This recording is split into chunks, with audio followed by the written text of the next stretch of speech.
Think about the people who you know are over there. Your freaking stupid Uncle Louie or whatever. They're dumb. They're not like high-level thinkers. They're not academic people. They're not intellectual people. They're the freaking lowest of our low. That's why I came when the president's office says we have the best military in the world. President's anybody. I was like, no, we don't. The data is in. We don't have a good military. We haven't been able to beat these guys wearing freaking robes and chanclas for 15 years. We haven't been able to beat anyone since World War II. The data's in?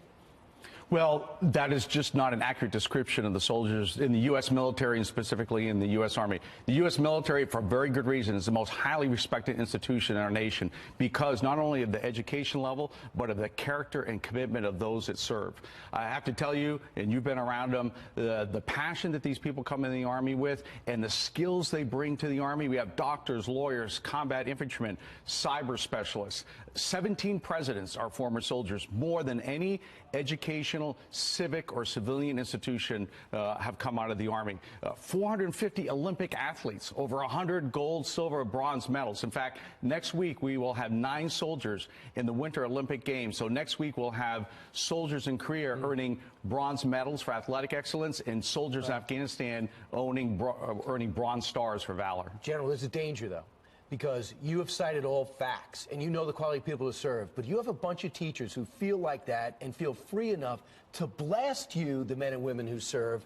That goes right against what you're trying to do, and that's recruit the best and the brightest for the best country in the planet. Well, I'll just echo General Kelly's comment that the reason I and my family serve, both of my children are soldiers, the reason family has served is so that people have the right to express their feelings, and obviously he's taking full advantage of that liberty that we fight hard and afford him. I would offer to him, as somebody who is also involved in training and education, I'm sure he understands the mark of an educated person, an open-minded person, as much as he can. So I invite him to come to my headquarters. I will introduce him to our Army, his Army. I will let him see his soldiers. I'll take him down to the Army Cyber Center of Excellence. I'll take him to Fort Leonard, where we train engineers. I'll take him to Fort Benning so he can meet combat infantrymen, and he can see the quality of people. And then I'll take him to Walter Reed and talk to wounded warriors, and in their own words, let them describe why they put sacrifice above their own personal safety to serve their nation. And then I'll take him with me the next time I have the honor to represent our leadership at Arlington for a funeral, and let him talk to the family members and let them tell him how proud they are of their sons and daughters that serve our nation.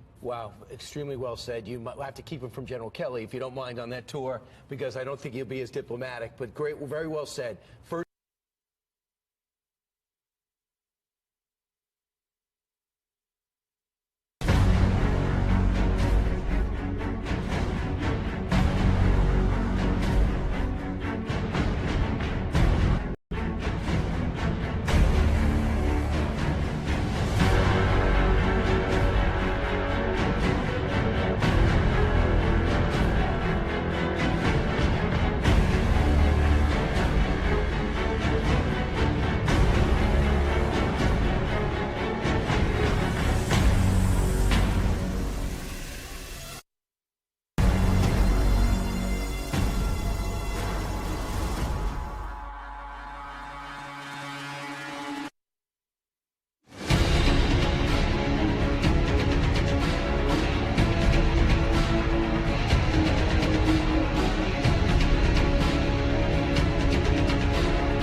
service announcement from C.T. Fletcher.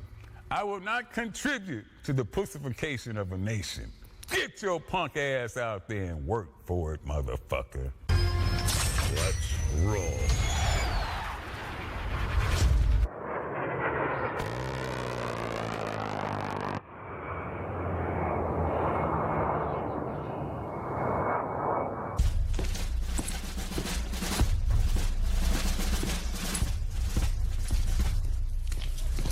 Morning, Sergeant Major.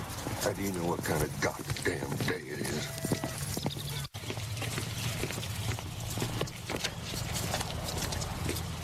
Beautiful morning, Sergeant Major. Are you a fucking weatherman now? You're listening to Sergeant's Time on WTF Nation Radio. Ooh, there's a lot of bass. Oh, loaded. Welcome to Sergeant's Time. Broadcasting live from the Functional Veteran Center of Excellence this 7 February 2019. Hanging out here with my gunner, Spanky. Hey, y'all. It's time to bring your snacks and bring your racks. God. Uh-oh. Yeah, man. Holy shit. It is. Fuck, it's already the 7th of February. Darn. Gosh, man. This is crazy. 7 February 2019. Broadcasting live from the Functional Veteran Center.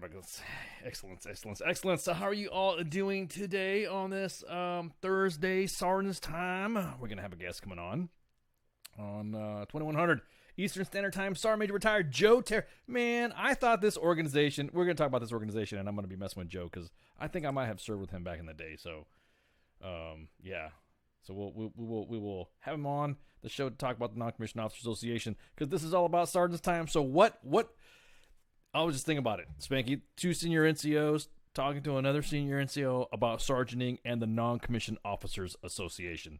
This is going to be awesome. This is like sergeanting of the sergeant of the most sergeant level of sergeanting.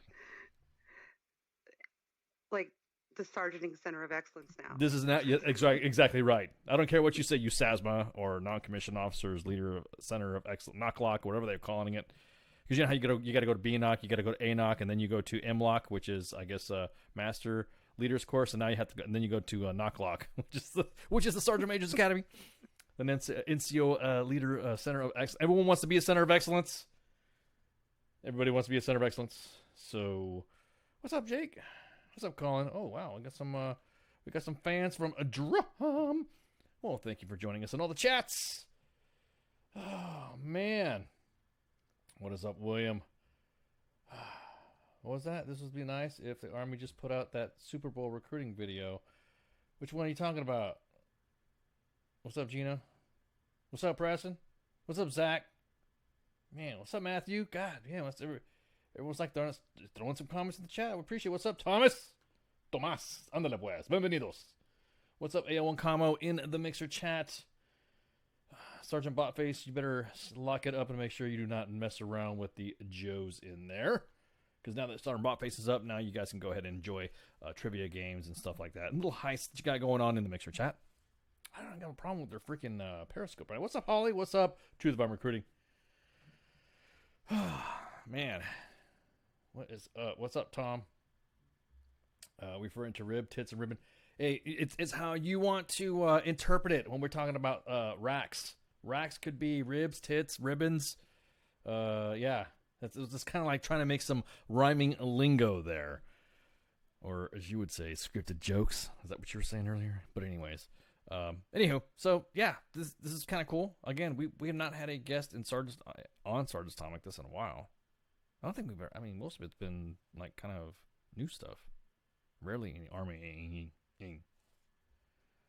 So, it's kind of cool. That is kind of cool. Right? It's been a little while. Yeah, it's been a little while since we have some non-commissioned officer development. This is weird, man. This feels so sergeanting. Hey, what's up, Mom? What's up, Zing Pai? Man, everyone's like throwing them in there. What's up with the new PT test? Yeah, what's that? Got a question? If you fail your PT test in ALC, should you still be a squad leader position? Just spitballing, no. Because you're if you fail an APFT in ALC, or you should be removed, you're going to get flagged, right? You're going to get flagged, son. You will be flagged. How could you maintain a leadership position if you are flagged? It's time for you to go. That's just that would be logical to me, but well, since we're all about logic, this being Sergeant's Time being the more hey, I'm gonna sound all what's the new buzzwords we were talking about earlier? I want to be holistic about this, so I can caveat and behoove. What was that? Wait, I got it backwards. So I can. God damn it! Already, we're like we're already behooving. 17 sections and 17 sections. Well, 17. Wow. Right. You got me what the hell? You thinking of? You got 17 sections. Wait, hang on. Let me adjust your sound here. 17 seconds of what? 17 seconds into the show, and you've already used the B and C word. That's right. Fuck, it's going to be a long night. Yeah. Oh my God, William, you had to go there. They talked about rap being hua. I will not make any comment currently about the rap video that was being played or being played around from USAREC. I will maintain my silence. I have.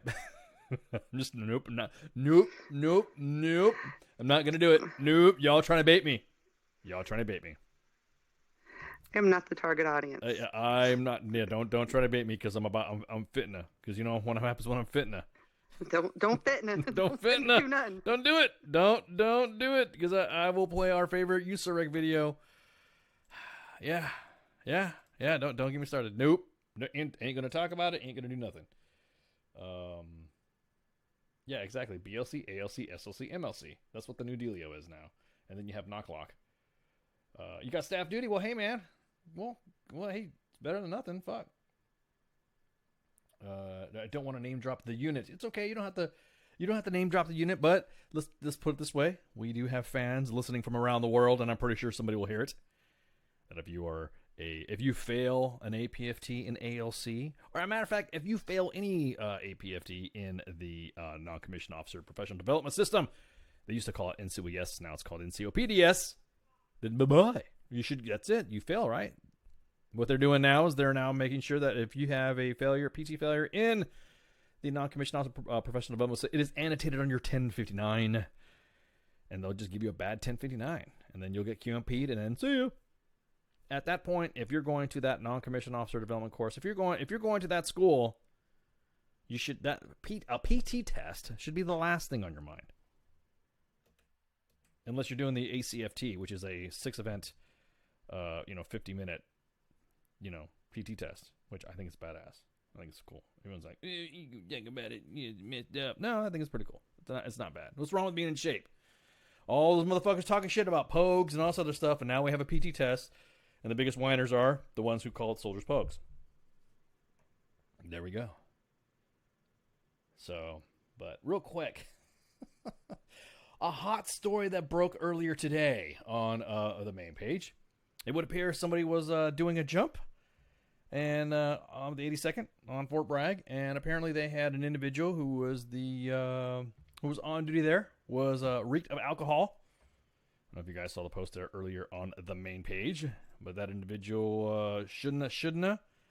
And yeah, so that was one of the breaking stories earlier today.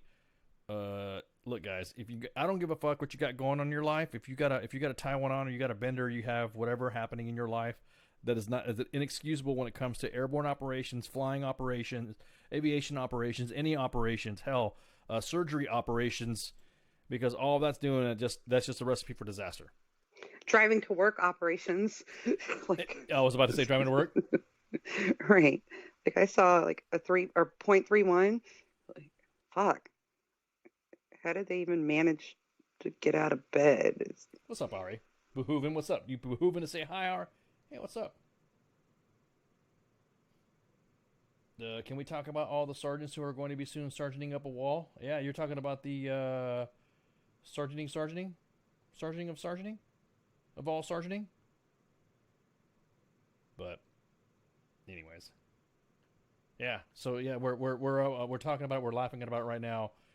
It was not an MP unit. So real quick, I will. Okay, well, if you guys didn't pay attention, you guys didn't catch the. I will bring you up to speed. I will caveat you on this. I will. What is it? Killing me. Yeah. Killing me. You fucking. So real quick. So we'll talk about USAREC. Yes, we will bring up USAREC. So real quick everybody knows when the 82nd Airborne Division conducts a jump, then there is a lot of things involved to do said jump, and you would think that there would be safety requirements, and nobody would be stupid enough to, I don't know, drink alcohol when it comes to anything to do with parachutes flying and soldiers falling out of an aircraft. So this morning at Fort Bragg, at around 1100, the GLOW, which is the ground liaison officer, was notified that the DACO, a departure airfield control officer for you legs, was smelling of alcohol and Sharkies. The Glow walked over to the DACO's desk and asked him, when was the last time he spoke with the Drop Zone Safety Officer, the DZSO, on the radio? The DACO was unable to answer that, nor was he able to know his assigned block time. That means when the parachute drop was going to happen. He was also unable to locate his ID card to log into his computer because you need your CAC to do DACO stuff. The airborne commander called the MPs, and the Glow tracked down the current and qualified DACO from the 18th Airborne Corps to cover the duties, which is it's a big fucking deal. An airborne operation is a big deal. When the MPs arrived, the DACO blew a .31 and was escorted to the PMO's office along with their chain of command from the 82nd Airborne DeVarty. Of course, this is why Fort Bragg is the superior assignment and the supreme base to be posted on, even more over than the paradise that is Fort Hood. Which, by the way, the winds were pretty crazy from what we were hearing from the WTF Jumpmaster team. But yeah, I'm still like, how did it even make it into work? But .31. Those are amateur numbers. Come on, man. Oh. Those are rookie numbers. I mean, look, coming into I'll admit it. I've been a Joe. We've been come on, man, Spanky. We've been Joes. We've done some stuff like that. Where I know. You know what I mean? We thought we were good and all that. Yeah, but that's like when you walk from the barracks to PT formation, not driving. And I don't even remember doing PT some mornings. But you eat breakfast, you go to work. You don't have to drive, and I don't know, like be in charge of the safety of people falling out of airplanes. The stupid enough to do these kind of things. Parachuting stuff and parachuting. Yeah. The parachuting. Yes. Knowing when the drop is going to be, knowing when luckily for him, he wasn't pulling any jumpmaster duties where he was doing actions in the aircraft. It would have been a disaster. I don't do these falling out of airplane things. Well, the thing is that it would have been pretty fucking crazy to see. Yeah, it would have been pretty fucking crazy to see, his I don't know. It would be a disaster. It is a recipe for disaster when any alcohol is involved in this type of stuff. And everyone's like, you know, totally about me. Shut up, whatever. Okay, until you've done it, shut up. Unless you've been at Bragg, shut up. Unless you are proud to wear the wings of a paratrooper. Shut up. Oh, I have not. But No, I just saw that everyone's like, airborne's like the most outdated form of blah, blah, blah, blah, blah. You know what I mean? So I'm like, okay, here we go. You always hear that shit. Anyways, so the thing is that any alcohol, of course, involved on duty. I mean, like you were saying, the guy was driving onto the airfield. The guy got to work. How the hell did this guy not? I'll tell you what, the gate guards, they need to fire. Wait, hang on a minute. No, let's not fire the gate guards. From what I'm hearing, it takes the traffic already. The traffic, yeah, about to say the traffic already sucks as it is. They didn't have time to even smell. They're like, yeah, exactly. ID and go. Move along. Nothing to see here. Move along. I'm sorry, I forgot my ID card. Nah, that's okay. Go ahead through. You're good though. So the guy got Now everyone's like making a comment. Well, what if he had problems? What about it? What if he had problems? What if he was going through a divorce, or what if he was going through some? Hey, you know what? Speaking from We've experience, been there. Yeah, speaking from experience. I didn't show up to work with a .31. Doing an airborne operation either, or driving on a post, or driving to work, or whatever. Yeah, there was no. No. In all of my divorce operations, while I was conducting airborne operations, I did not drink. There was no drinking involved before that or after. Well, maybe after, but yeah, that's fucking crazy. Did it on the weekend, like a normal, do it on the divorcing weekend. alcohol. Exactly that. Exactly. No, didn't have to do airborne stuff. 'Cause I'm smart and didn't go to Bragg. Yeah, really. It could have. Already said it could have been worse. Could have been a wasted pilot, or driving your wife to the hospital to give birth. Which one? Was it? No, it wasn't Sarmiento, Illinois. No, it was Behoove. No, it wasn't Katrina Merck. It wasn't. It's all fun against New Bird 3. Incoherent. Yeah, you're right. Isn't like what alcohol level is like when you're dead or something like that? It's like, well, I mean, it's obvious in the statement that we reported. He was slurring his words. Whatever. Did not anybody notice? So going back to the divorce thing, like I said, being that we are Spanky and I have got master rated divorce wings. Well, you got senior rated, I got master rated. Right, that's it. No excuse. No excuse whatsoever. I don't give a fuck what your reason is. I don't care if you were going through some whatever. That's using that excuse now. I don't buy it. Like I said, that is different. Coming up to work, you get a DUI and all like that. That's totally different. You got busted. Yeah. But when you're doing something like this, when it has to do with airborne operations, nah, ain't gonna buy it. Well, what if you don't understand what this guy was going through? He's going through divorce. Join the fucking club. Americans have been getting divorced for centuries now. Quite a lot of times. Actually, men have been getting divorced for a while. It is written in Bibles. And it is written in religious script. Divorce happens. You know what I mean? If there's a chapter in any unknown, religious text about getting divorced, then men have been putting up with women's shit for fucking thousands of years. No offense to the ladies, but I'm just saying. Or I shouldn't say that. They have been getting divorced for thousands of years. There you go. How about that? Yeah. Yeah, I don't want to piss my teammate off. But my point being is that there's no excuse. I don't care the guy, and of course everyone's going to be like, oh well, he's got a lot of things going on. It doesn't matter. It's inexcusable that what he did, but I know the guy and he's a great guy. No, it doesn't matter. No, doesn't matter. I don't. Great fucking guy. Great. Well, he's great enough to get a fucking DUI. And well, think about this though. Could you imagine your entire chain of command? I don't even want to. I don't even want to know the kind of shit that would. It really is inexcusable. I mean, like, hey, even if he is going through a bunch of shit, call somebody. You know what? I'm fucked up. I'm not coming in. I'm gonna say it's probably happened once or twice. And I just said, look, I fucked up. I will see y'all later.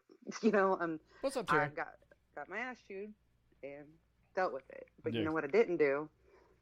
Break a million laws, put a bunch of people's lives in jeopardy, and just dealt with the consequences of getting my bubblegum butt chewed up, down, and sideways, which was a lot better than what could have happened. Yeah, what's up with the Jeep on the page? It has no doors on it. What about it? It's got no doors on it. That's what happened to it. It has no doors. I don't know what's the new. Hey, what up, Bailey? Everyone's like freaking. Is something happening on meat? I don't know.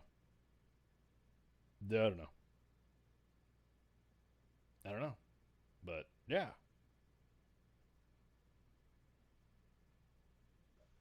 I don't know either. Maybe someone stole the doors. I don't know. Maybe somebody couldn't afford a Wrangler. That's why the doors are off. I don't know.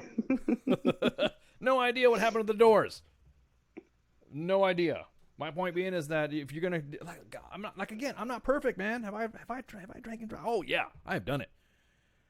And I have done the, have I drunk alcohol and then got behind the wheel? Fuck yeah. I'm not going to be a hypocrite and talk about it and say that I'm fucked up. Yeah, I've done it too. I've done it too, but I've not I've gotten, it's only been one fucking time that I've gotten really fucking blitzed and I got behind the wheel and I fucking kicked myself in the ass to this day. This happened when I was, much younger, centuries ago in a galaxy far, far away. But I really just was fucking. I could not fucking believe I did it. I could not believe wow. How did I not get killed or did not kill anybody on the way to my domicile is unreal. Unfucking real. Count my lucky stars. Whatever you want to call it. Throw chicken bones on the front. Staple a cat to the door. Whatever voodoo stuff you believe in. I'm religious you believe in, whatever. I'm glad I didn't fucking kill you. That was my lesson learned years ago. That's why if I have a beer or two, I will stay and drink it out with water or something like that. Unless I have a DD. DD is a different story. Then I'll fight you. Right, and this is like days before Uber too. Just get a DD. All right, let me. I got an app on my phone that will get me a guy to come pick me up and take me home now. Right. What's up, Terry? Why are you calling me a nerd? I see you a nerd. Are you talking to me with your vaping ass, huh? Is that what you're saying, Terry? I'm not the one that joined the Air Force. Wait. Are you talking about me, Terry? I just want to know, man. I don't mean throwing no freaking no. I'm not in my way. But Yeah, I mean, like I said, it's a life lesson, and like I said, it happened when I was young. Which again, you have life lessons in that, and I'm so thankful that I didn't kill or hurt anybody or nothing like that. Now in the military, when you have have been instilled and been trained and have an understanding, especially if you are a jump master or you're conducting airborne operations. You have by then to know the fucking right from wrong, and you can't say anything about it. There's nothing you can hide behind it. I'm sorry, I can't. I don't know what's going on. I just don't know how to do it, and maybe it's because I just no. You're just a fucking idiot. You're just a fucking idiot. You may and you're young and you fucked up, and now you're gonna pay. Now, is being a DACO, one of those life you can be, is it a risk to somebody's life? It's a risk to, if you don't know fucking block times, if you don't know fucking who's on what aircraft should an incident happen, it's kind of really, hard to say that you cannot. But again, drunk on duty is drunk on duty. It doesn't matter if you're doing airborne operations, like you said, aviation operations, like you said, you're driving to work operations, taking your kids to school.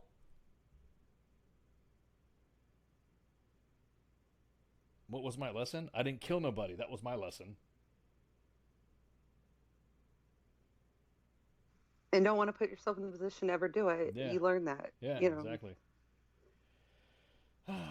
Oh, thinking about these specialists or privates that were jumping, that were drunk? I don't know if I can know.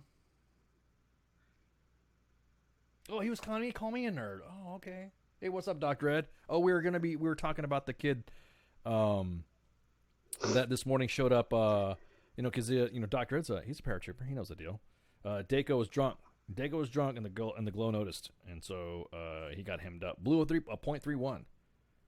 So Daco was unable to answer anything about when's the last time he spoke to the DZSO on the radio, and then also wasn't able to locate his ID card to log into the computer to do the manifests and stuff. So the airborne commander called the MPs, and then he got hemmed up. So the glow tracked down the current and qualified Daco, and then that's when they called the MPs. The Daco blew a .31, and then they took him to the PMO's office along with their entire chain of command of Bivardi, 82nd Airborne. But yeah, exactly that, dude. So yeah, everyone's maybe he had. I don't care. A little bit different, but yeah, like I said, he's gonna learn. He gonna learn now. He done learned now. He's definitely going to. Well, as soon as he sobers up, then he might learn. Well, I don't know if he's going to. If that just happened today, he still might not be sober yet. I don't know. Getting your ass reamed up and losing your fucking career and getting a possible dishonorable or other than honorable discharge is a fucking wake up. I will sober my ass up quick. Oh yeah. 0.31. It still might take a while. Maybe try tomorrow. You'll figure it out. Yeah, really. Yeah, exactly. Unless they let them in pre-trial. They don't do that shit anymore. No, fuck it. They don't have Charlie's Chicken Farm anymore. They don't have what? They don't have Charlie's Chicken Farm, the correctional confinement facility. No, they have to, even, at Hood, they have to bring them down to Bell County for that. You know how much paperwork that is?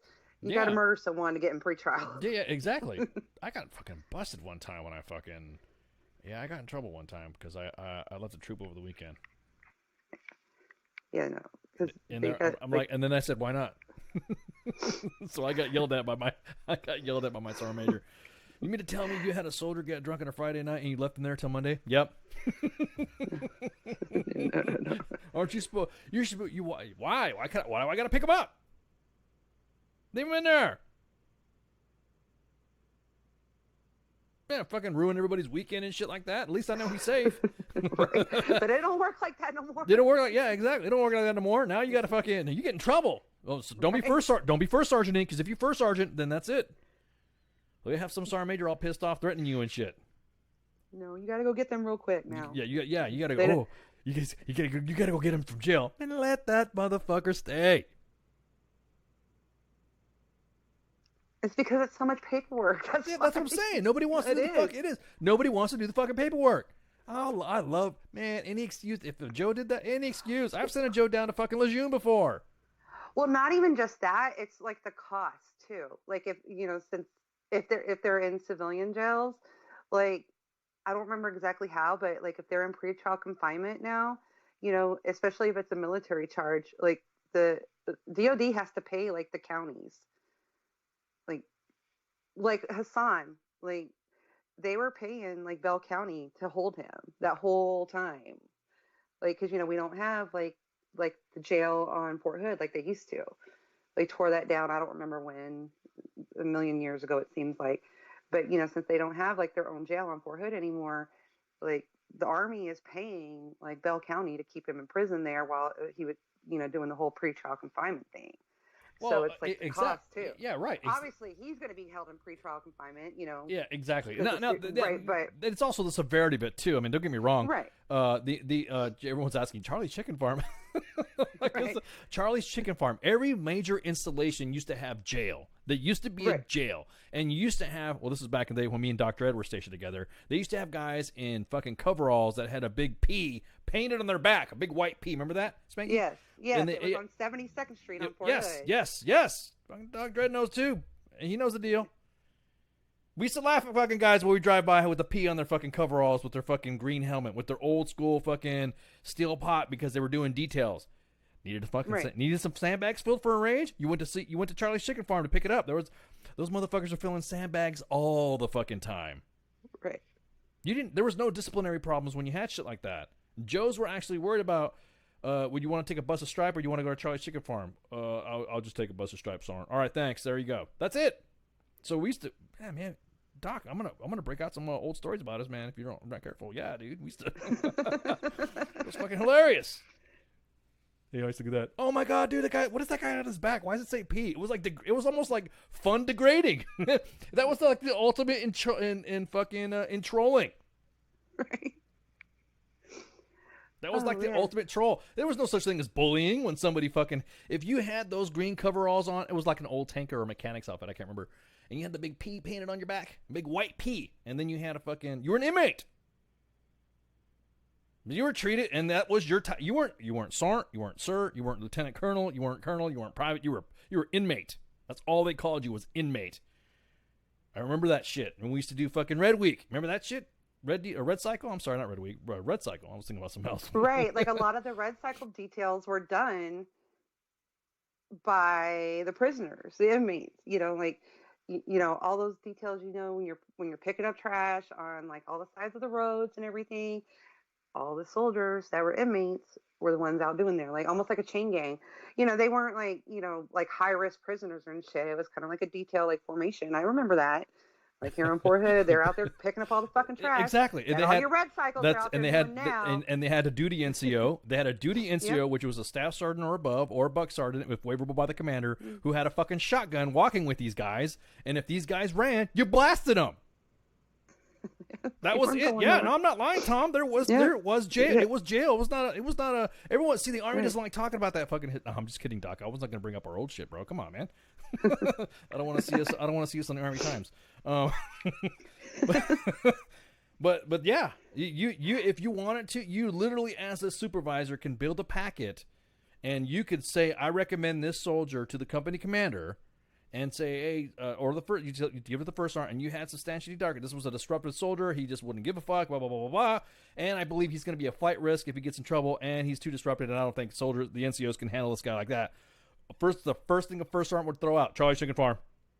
That was like the COs, that was like a mark of honor. That was like an indication, because now it's reversed. See, back in the day, if you sent soldiers to Charlie Chicken Farm, that was meaning that you were disciplining your unit. That means that nobody could pull fucking wool on your eyes. That means nobody was fucking late to your formation. That means vehicles rolled out when they fuck. It was literally disrespecting NCO. Man, if an NCO, let's put it this way. Let's rewind. Let's go back to when me and Dr. Ed and Spanky were privates. And seeing some of these guys walking around with no cover or no fucking top on their uniforms pumping gas. And a sergeant says, hey, you need to put your top on. Fuck you, man. You ain't my fucking boss. Oh, okay. Let me see that guy. Charlie's Chicken Farm. You could use Charlie's Chicken Farm for a punitive fucking pretrial, or to send a lesson like a scared straight shit. It was fucking awesome. Right. Like I only remember it, me personally, like I said, for pretrial confinements. Like if someone was up for a court martial and they're fucking around, like I said, like commander could say, nope, we're tired. No, there's no watching you at staff duty desk. There's Nope. none of that bullshit. You go to pretrial confinement. Yeah, you go to everyone, literally exactly. Yeah, I remember that one. I remember Doc. Yeah, there was the duty NCO. Doc Dredd used to make him wear the old fucking football helmets, the old school football helmets. But oh yeah, they were because it was meant to do that. So if you saw on main posts at Fort Hood or Fort Bragg or Fort Campbell or Fort Benning or JBLM, it was called, what was it called? What was Fort Lewis out there? Yeah, it was Fort Lewis. Yeah. And you had Charlie's Chicken Farm out there, and you fucked up. As a matter of fact, it was highly encouraged to take your privates and your soldiers to go see Charlie's Chicken Farm detail. And this is what happened. It was like a scared straight program. Hey, look, this is what happens when you fuck up. You get a fucking DUI outpost and you're a Deco. Guess where you're going? Charlie's Chicken Farm. You get Charlie's Chicken Farm, and then you got what? You got Charlie's Chicken Farm. Oh, you see that guy? Oh, you see that buck sergeant right there? He's waiting for you to fucking run so he can blast you in the back. Waiting for you. When you had Charlie, I never seen so many Sergeant First Classes fucking jump on that fucking duty. No, I didn't have enough rank. I did drive by the one on 72nd Street every day on my way to work. Like when I was a private here at Fort Hood, like I drove by it every single day on my way to my office or my barracks. I'm just like, yeah, don't want to ever end up there. Yeah, exactly. I dated a guy that wound up there. Yeah, exactly. Doc was just saying, just look at the first sergeant sideways and you got sent to Charlie's Chicken Farm.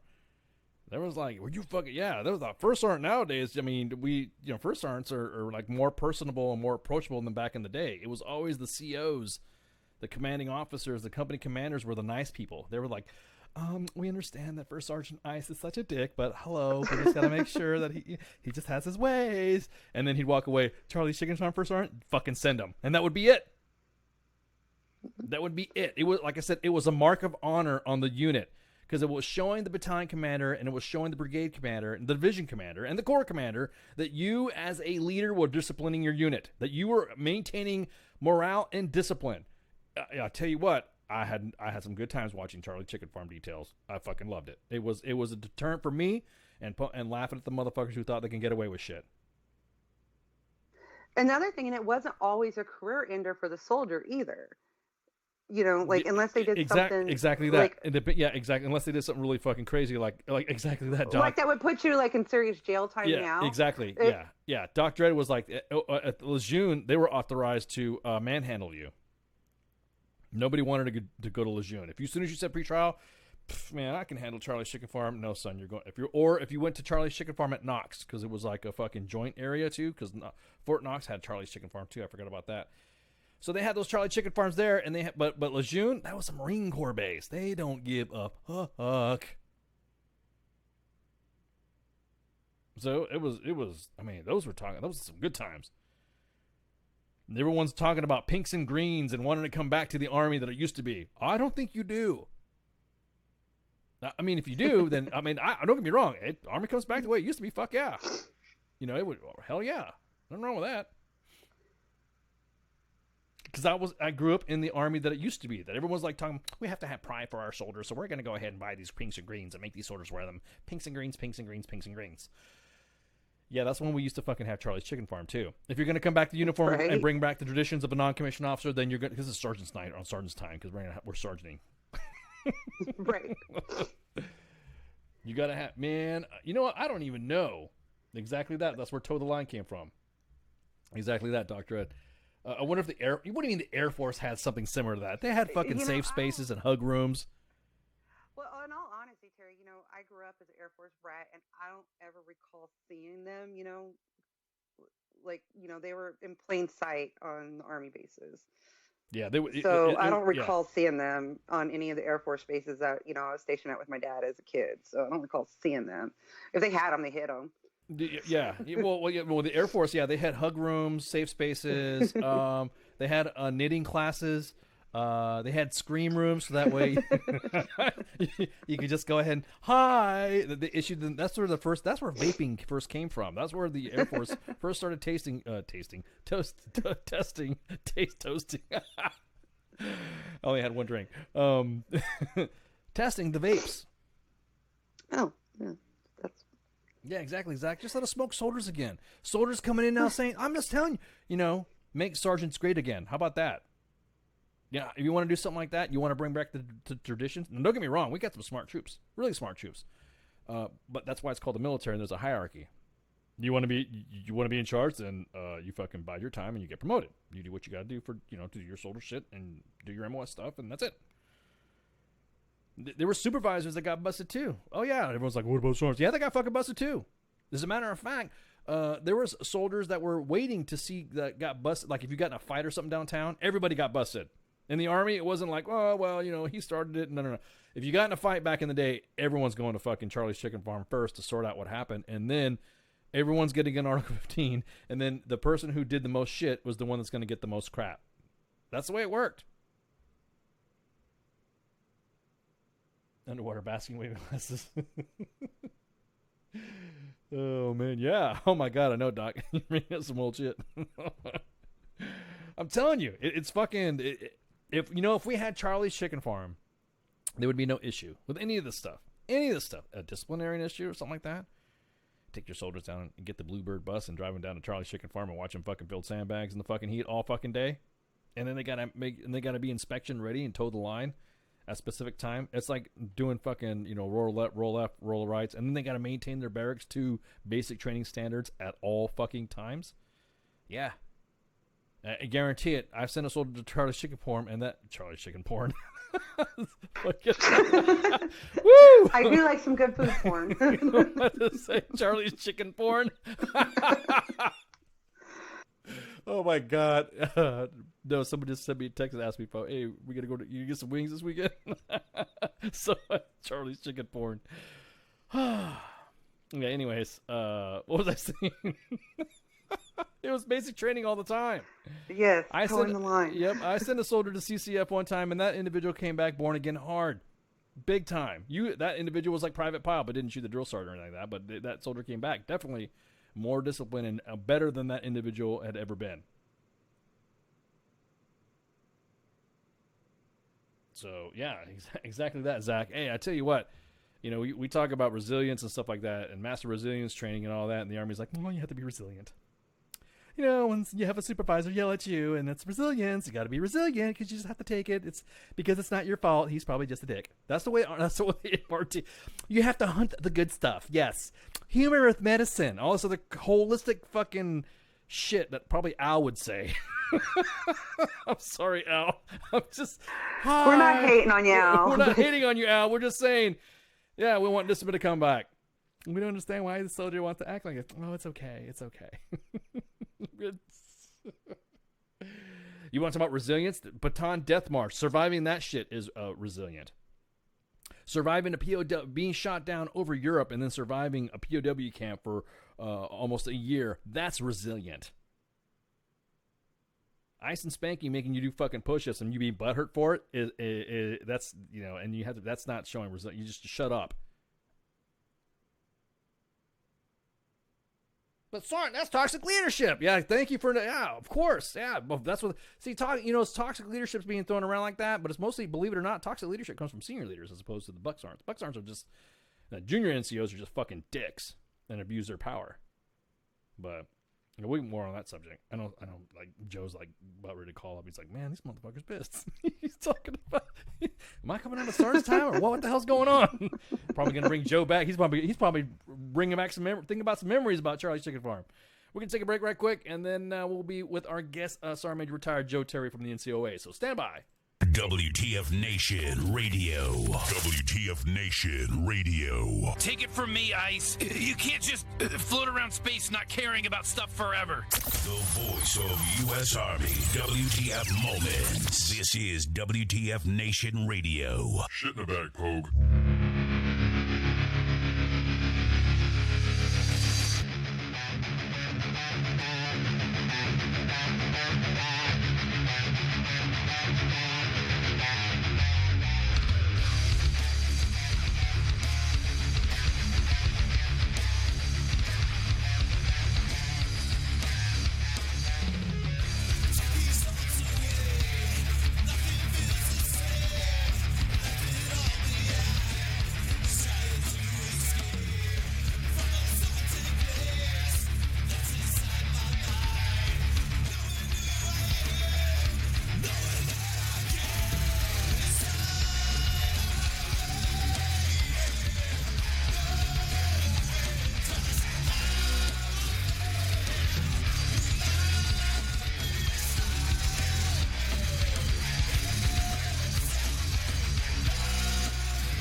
WTF Nation Radio. WTF Nation Radio. Hi, Lieutenant. How are you doing?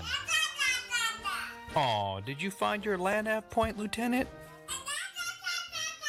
Good job, Lieutenant. You get a Expert Action Badge. put on your uniform right, Expert Action Badge. show up to work on time, Expert Action Badge. qualify on your weapon, Expert Action Badge. Badge of Action. find your guidon. Expert Action Badge. That's right. Just doing your noble warrior task and drills, you get a Expert Action Badge. Each item sold separately. Batteries not included. Objects in mirror are closer than they appear. If conditions persist, contact a physician. Individual results may vary. Keep out of the reach of children. Avoid prolonged exposure to direct sunlight. Keep in a cool, dark place. And please enjoy the show. Shots. Shit in a bag, Pogue. Badge of Action. The voice of U.S. Army. WTF Moments. This is WTF Nation Radio. Action Badge.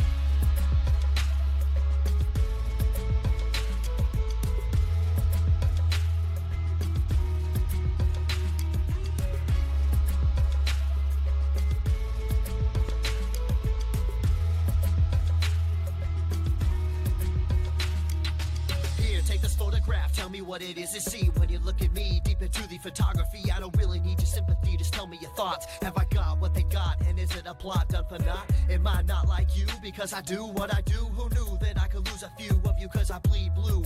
But it's true, I know, cause I see it every day as I work and I sleep the day away. Like you I have pain and like you I have fear. Can I pay all of the bills and still make it through the year? While I make it home alive, should I pray to the sky every day and every night? Will I hold you by my side? But in the public eye, I don't even have a heart. A robot of the system moving only when I'm told to start. Rip apart my art, I'm strong like a flower blooming. You got it all wrong, I know I'm breathe, I breathe. And like you see, I see. And like you need, I need. And like you bleed, I bleed. Don't treat me like an object, I'm tested and proven. Mind, heart, and soul, I'll always be a human. Like you breathe, I breathe. And like you see, I see. And like you need, I need. And like you bleed, I bleed. Don't treat me like an object, I'm tested and proven. Mind, heart, and soul, I'll always be a human. Call me a vet like a soldier. Green beret, 21 gun salute, don't wanna see the day. In the constant war zone, in the home of the brave, where they hate the police until they saving the day. I got kids like you, a mortgage like you, so blue lives matter, and so does yours too. All this separation and divide, open your eyes. If you cut us all open, we the same inside. The only difference is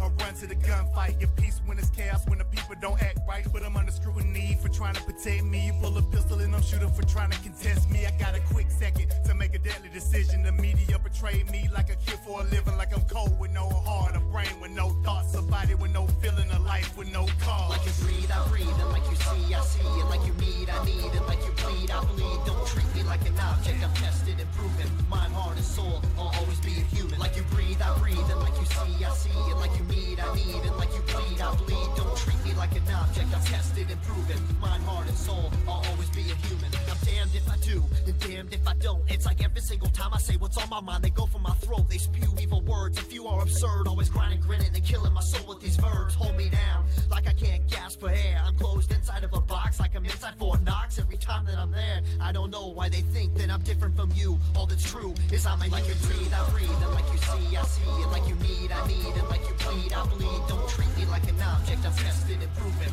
Mind, heart, and soul, I'll always be a human. Like you breathe, I breathe. And like you see, I see. And like you need, I need. And like you bleed, I bleed. Don't treat me like an object, I'm tested and proven. Mind, heart, and soul, I'll always be a human. Like you breathe, I breathe. And like you see, I see. And like you need, I need. And like you bleed, I bleed. Don't treat me like an object, I'm tested and proven. Mind, heart, and soul, I'll always be a human. Like you breathe, I breathe. And like you see, I see. And like you need, I need. And like you bleed, I bleed. Don't treat me like an object, I'm tested and proven. Mind, heart, and soul, I'll always be a human.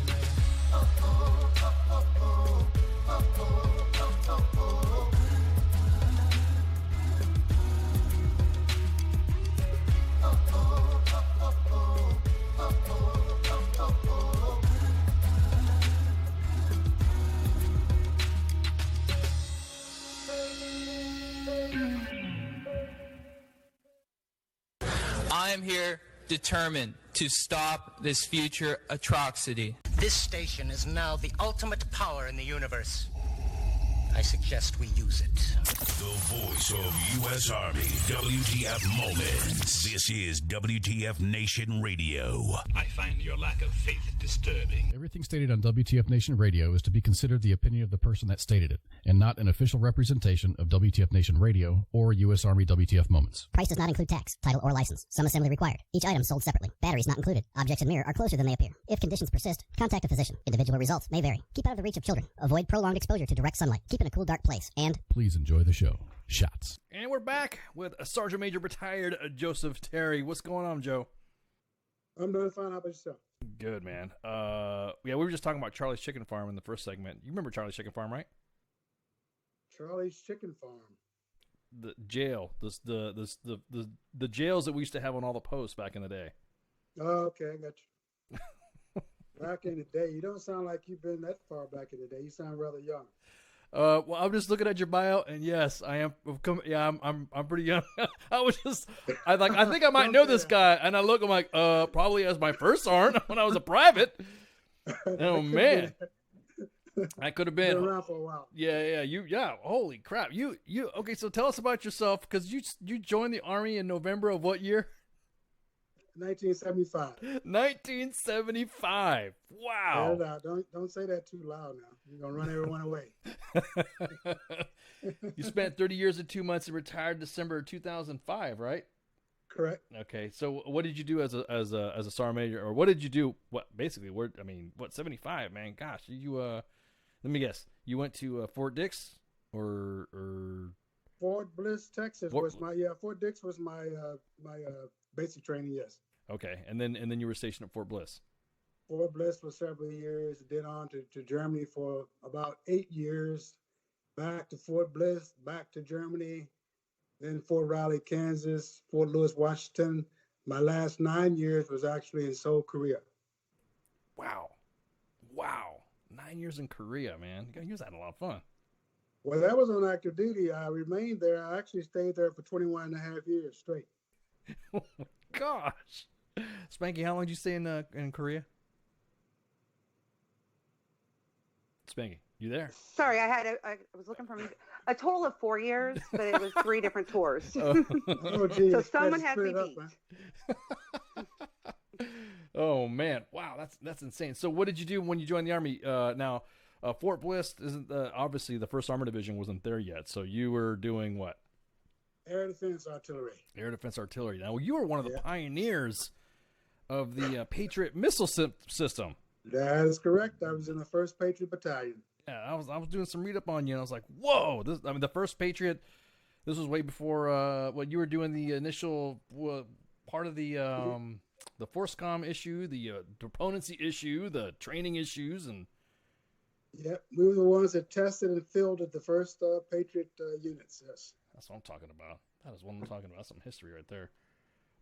So then, and then after that, you were. I was telling Spanky that most of the time that we had in the day when we were coming up, we were talking about the correctional confinement facilities on post, but we always had a formation, and the formation was you didn't leave the formation until you either joined AUSA or NCOA. If you were, and I told Spanky, I told Spanky, I was like, you know what? Because I was a 1st sergeant for a little bit, and then I was thinking, I was like, you know what? I always laughed, and I'm like, I'm never going to be that sergeant major that talks about NCOA, and here we are. You can't do that anymore, though. You can't do that anymore? No, you can't have those calls where you say, oh, either you join AUSA, NCOA, or you go on guard duty tonight. yeah. Okay, so then after your time in the military, what did you do after that when you retired? The first few years, I actually was an exercise planner in Korea, so I actually still worked for the military as a contractor for about 4 years, and then after that, I was the general manager for the publications in Korea. So I went from one extreme to the next. Wow. And then what got you into doing the NCOA stuff? Well, actually, when I got to Korea in 1996, I became very active as a member. I had been as a 1st sergeant back at Fort Riley. We had got a lot of support from the NCOA, well, the Non-Commissioned Officers Association, if you will. But then in 1996, I joined a chapter there in Yongsan, Korea, Dragon Hill chapter, and was the membership retention NCOA, well, actually retention coordinator for a little while. Then I was the membership director or coordinator, then vice chairman, and then chairman of the chapter there in Korea. So I was pretty active. And then I became a member of the International Board of Directors for the headquarters. I rose from member all the way to executive vice president. I was offered the position as a membership director, and that was when I left Korea in October of 2017 to come here to Fort Sam Houston, or San Antonio, Texas. And then the first of this year, I was actually selected to be the executive director. That's what I'm talking about. That is what I'm talking about. Okay, can you tell us? Okay, now there's a lot of individuals like now asking in the chat, what is the NCOA? Because I was telling Spanky as well that I thought it had gone away. No, we had been a little bit quiet, to be honest, but it's not quiet, but we hadn't been making a lot of noise in the last few years, and it's one of the reasons that I came on the show and hoping to get out and just let people know that we are still around. We've been around since 1960. Yep. We like to say that we are the voice of the enlisted. We have a legislative representative in Washington that speaks on our behalf there. And of course, we have about 30 chapters throughout the United States. We have a chapter in Korea and a chapter in Italy. Basically, we are, first of all, a veteran service organization similar to the AUSA and AFSA for the Air Force. However, we represent all branches of service to include the Reserves, National Guard, as well as the retired members. So our focus is a lot bigger. We basically focus on the enlisted service members' issues. Okay, now when you guys first started off, and you guys were well, not you guys, well, I could say just recently, during the times of all the VA stuff, can you tell us a little bit about some of the programs you guys got involved with? Because I was reading some things about the NCOA getting involved with some outreach. Outreach in which area? I'm sorry, you saying? Veteran medical care. Oh, the veterans medical care. Yeah, like I said, we speak on the Hill in reference to the certain issues that come up. The latest thing we've been working is Blue Water Navy Vietnam and Veterans Act. We were also a part of, and still are, the Pay the Case and the Coast Guard Act. With the government shutting down several weeks ago. Yep. We really would lobby hard with the CPOA Association and others on that as well. Now there was also some other you guys also got involved with the new, because we're going to talk about it a bit later, about the new AER. You guys got some AER stuff involved too, right? Well, yeah, but that's our national the legislative person probably could talk about on that. I'm not that in tune on that right now. Okay, gotcha, no problem. Now the NCOA, can you tell us a little bit about how many? I mean, who's involved? I mean, how is it? Again, because I remember getting told that by my sergeant major in formation. We're all about making sure we take care of the NCOs and all that. And it's at the time, it wasn't a very big. Well, I mean, I can't say it was back at the time. It was like back in the 80s, so it was decent size. But how big is it now? We have over 50,000 members now. And as I said, about 30 chapters, and each of the chapters, of course, represent their particular areas in different states. And they are a conduit between the military and civilian communities, and as well as the bases. So some they're in proximity with the bases, so they work closely with the bases on quality of life issues for the service members. But there are many that are not affiliated with the base, so they're more in tune in the community with the retirees and the civilian population more so than the bases themselves. Gotcha. Now, you guys are having a conference coming up pretty soon, right? We do. In July 16th through 18th, we have our annual conference that will be held here in San Antonio, Texas, Military City, USA. We held the last one last year in April through 18th. We have our annual conference that will be held here in San Antonio, Texas, Military City, USA. We held the last one last year in April in Washington, D.C. So our conference will take place here this time, and we've invited actually all the senior enlisted advisors to go in Washington, D.C. So our conference will take place here this time, and we've We've invited actually all the senior enlisted advisors to come and sit on a panel, which normally they do, or they send a representative. They have an opportunity to tell a little bit about what's going on in their perspective. Come and sit on a panel, which normally they do, or they send a representative. They have an opportunity to tell a little bit about what's going on in their respective services. And then after that, then it's open up to the audience to ask different questions to those leaders. And that's one of the services. And then after that, then it's open up to the audience to ask different questions to those leaders. And that's one of the highlights of that particular event. And along with that, we have our annual general business meeting. We select, if there are nominations, highlights of that particular event. And along with that, we have our annual general business meeting. We select, if there are nominations of forward or positions available for the International Board of Directors, we do that. And we also do what we call a vanguard of forward or positions available for the International Board of Directors, we do that.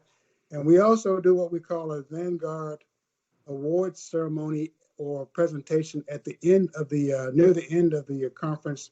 And that's in which we recognize one individual from each of the awards ceremony or presentation at the end of the, near the end of the conference.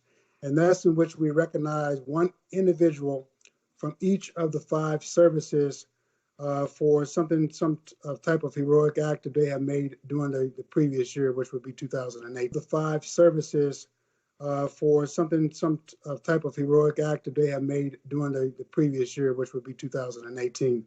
And that is definitely the highlight of the event.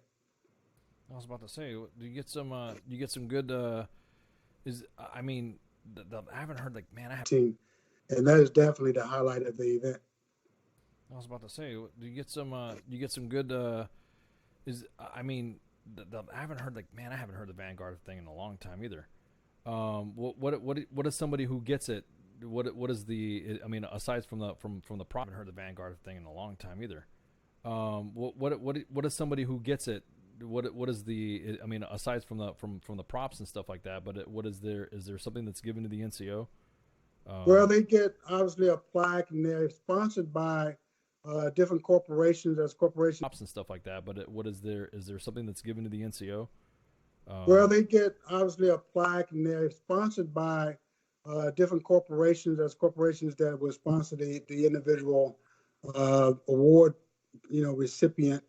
So it's basically a recognition that they get is that will sponsor the individual award, recipient. So it's basically a recognition that they get for basically being each one of the Vanguard awardees is represented actually by an enlisted member that was actually for basically being each one of the Vanguard awardees is represented actually by an enlisted member that was actually a Medal of Honor recipient. So basically the award is in the name of each one of those different services, a Medal of Honor recipient. So basically the award is in the name of each one of those different services, a Medal of Honor recipient. So it's very prestigious in that they, it's not like they're getting monetary, rewards for being that, but basically they're recognized Medal of Honor recipients. So it's very prestigious in that they, it's not like they're getting monetary, rewards for being that, but basically they're recognized, in front of their peers and others as being a hero of saving, someone's life, and some who are peers and others as being a hero of saving, someone's life, in some heroic act during that particular year. Gotcha. Who can join the NCOA? NCOA is open up from E1 through E9 primarily. E1 a year. Gotcha. Who can join the NCOA? NCOA is open up from E1 through E9 primarily. E1 through E3 is actually our apprentice. E4 through E9 is the regular division. E3 is actually our apprentice. E4 through E9 is the regular division. We have also an auxiliary division for family members that are 18 years and older. Officers can actually join if they were enlisted before or also an auxiliary division for family members that are 18 years and older. Officers can actually join if they were enlisted before, or there's also a membership category, which is the associates, which basically friends of the there's also a membership category, which is the associates, which basically friends of individuals in the association can join as well. But again, primarily it's the enlisted ranks E1 through E9. See, I like that. They got to be individuals in the association can join as well. But again, primarily it's the enlisted ranks E1 through E9. See, I like that. They got to officers can join, but they got to be NCOs first. That's what I'm talking. They got to be enlisted. That's what I'm talking about. That's the primary or again. They got to officers can join, but they got to be NCOs first. That's what I'm talking. They got to be enlisted. That's what I'm talking about. That's the primary or again, they can join as associates as well. Oh, I know. I just like poking at the officers. Okay. So you also have. I read they can join as associates as well. Oh, I know. I just like poking at the officers. Okay. So you also have. I researched that you guys now have a JROTC program. We have a JROTC program is intertwined with the. I researched that you guys now have a JROTC program. We have a JROTC program is intertwined with the high schools throughout the United States, and they have an award system in which they would receive a red ribbon, and also in certain cases they can also apply for scholarship. High schools throughout the United States, and they have an award system in which they would receive a red ribbon, and also in certain cases they can also apply for scholarships. And that program is ran out of California, Sacramento chapter there in NorCal, and very robust ships. And that program is ran out of California, Sacramento chapter there in NorCal, and a very robust program in which, they have to put in applications as far as being selected for those scholarships. But it's a very good program that we have set there with the JROTC program. This program in which, they have to put in applications as far as being selected for those scholarships. But it's a very good program that we have set there with the JROTC program. And again, if there are units or, chapters that are affiliated with military bases that have those schools there, program. And again, if there are units or, chapters that are affiliated with military bases that have those schools there, then some of the chapters are actively involved with the JROTC program as well. That's awesome. Now, what is a... Then some of the chapters are actively involved with the JROTC program as well. That's awesome. Now, what is a knight? Well, Knights of the Square Table. What is that? Knights of the Square Table is another division within the Non-Commissioned Officers Association. Knights of the Square Table. What is that?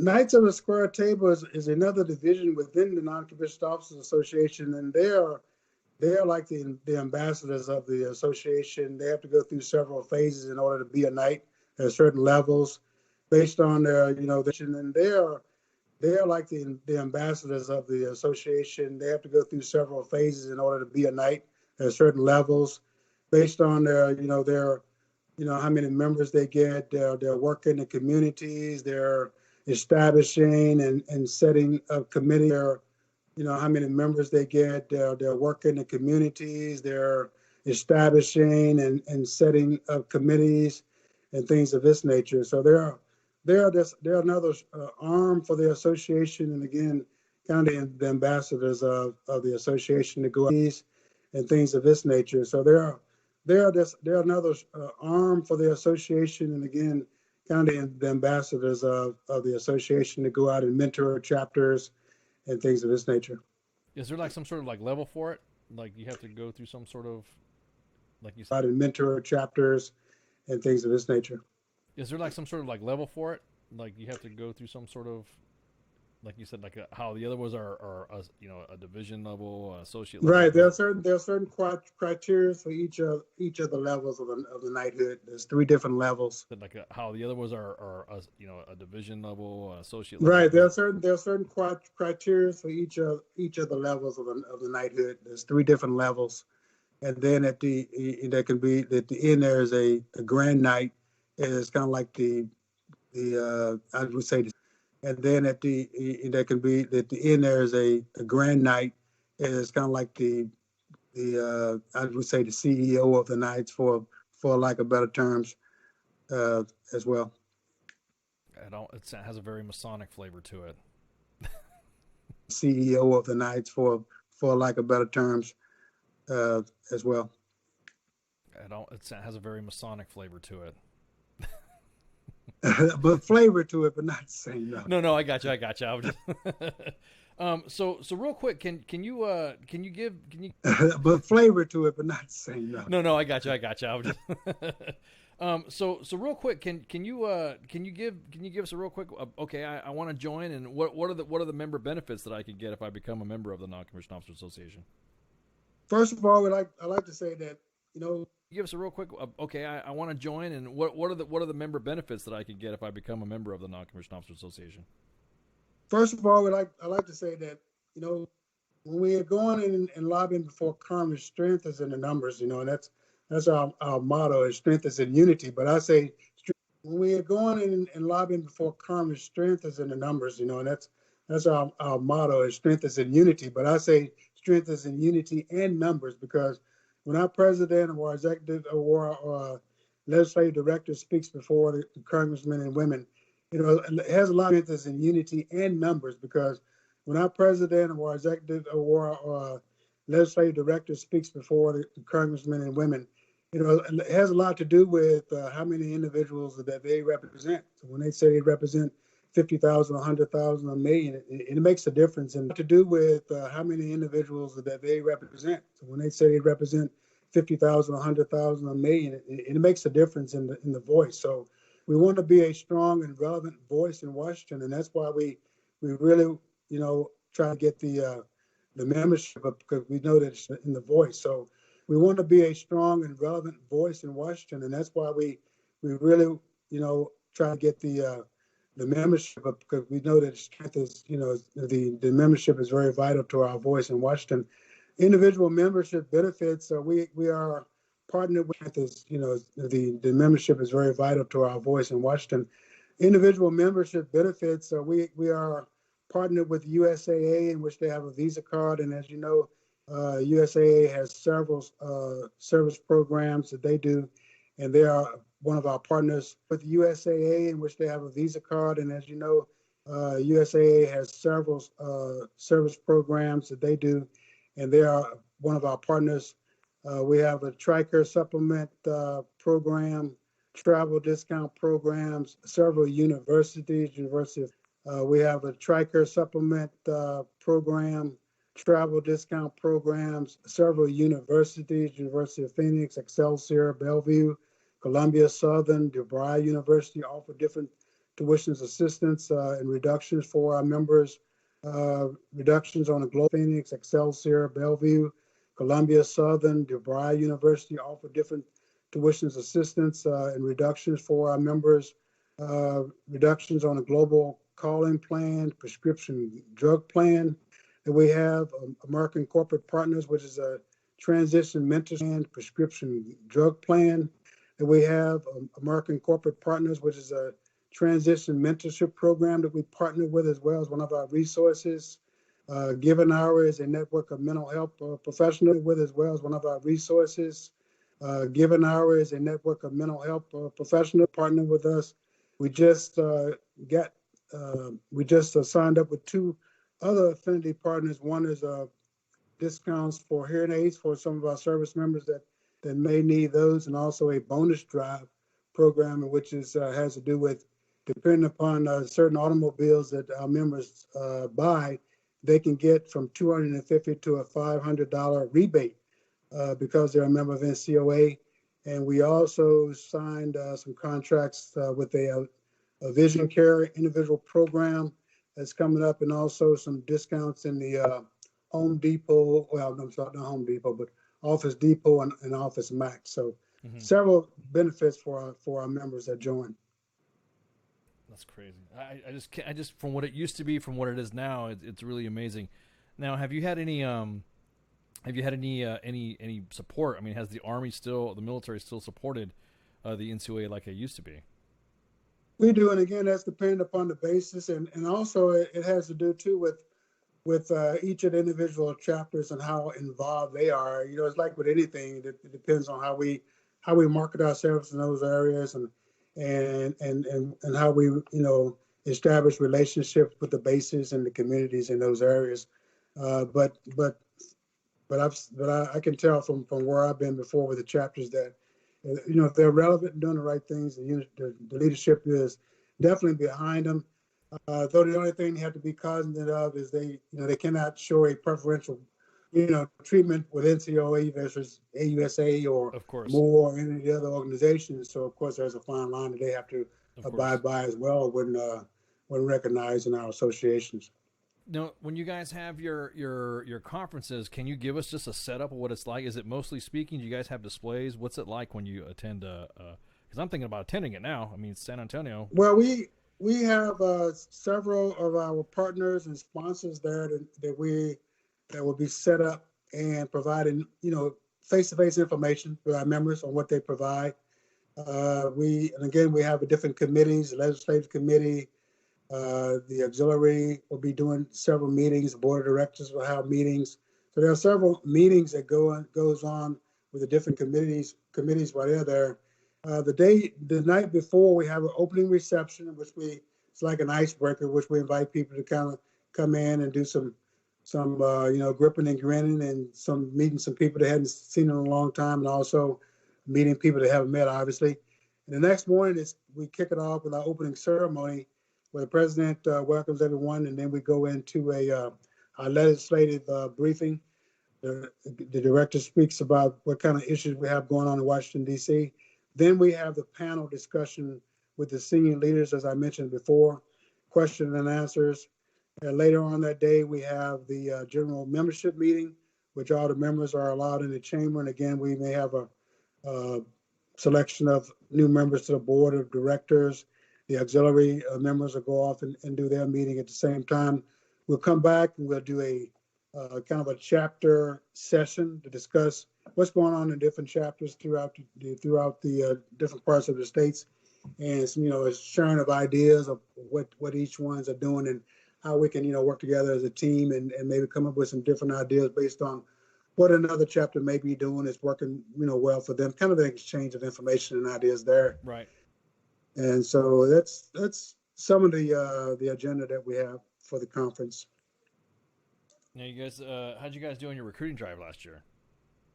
Done pretty well. Don't have a definite numbers yet because we rolled out of that recruiting drive right into another recruiting drive. Last year we had the each one reach 3. So we asked each of the members recruit at least 3 new members, and they were awarded a Corner of Excellence. This year, I've issued a challenge to ask all of our members to recruit at least 1 new member. Ask that 1 new member, of course, to recruit another member, and then that member recruits another member. And we're going to put them in a drawing, and we're going to have 2 drawings this year. One would be at the conference, in which the individual will be eligible for a $200, $300, and $500 gift certificate. And then at the end of the year, we'll do a subsequent drawing. Now, at the same time, we do still have each one reach 3 membership drive going on as well. Okay. Well, can you go into a little bit of what the bonus drive program is? The bonus drive program is the program in which if you buy, let's say you go and you buy a brand new Chrysler vehicle, and you fill out the application and give them the information that they need. Again, you'll be eligible for a $250 to $500 rebate based on what type of vehicle it is and what the other, the other requirements may be. Wow. Yeah, that's definitely what it used. Way different. But Chrysler, Fiat, Jeep, they're the 3 other ones that I can recall from the top. I think it's 5 different vehicles that they actually offer on there. the rebate back for. Yeah, that's awesome because I remember it used to be just a lobbying practice over in in Washington back in the day, and now now the NCOA is providing rebates and with partners. Now, do you guys have any military displays when you guys are having these conferences? Like, do you have like units show up or U.S. Army recruiting show up or anything like that? No, and particularly not at this one. We've actually cut this one down one day less than what we normally do. We have in the past. We had an equipment demonstration or kind of static display at one of our conferences about 3 years ago in Las Vegas. But for this particular one, since we've scaled it down a bit, there won't be anything of that nature. But it's definitely something that we can look at. And one of the things we're asking our members is, some things that they like to see at the conferences, as well as other benefits. Because, like I said, we got those other two benefits now, and looking at two more to come on board soon. And we want our members to tell us, okay, what is it out there that you would like to see us go after as far as a benefit for the members that join our association? Because again, it's one of the things we want to do. We do represent, again, all the branches of service in the National Guard in Missouri, but still we going to do some things that are different than other associations, because there are so many organizations that has the same recruiting, of individuals that we do. So we have to think about, okay, why should Joe Cherry sign up for NCOA and not the USA and not AFSO or not? What I try to talk to people about when I go out and brief is, of course, I would love for you to join NCOA. However, I challenge you to belong to at least one veteran service organization.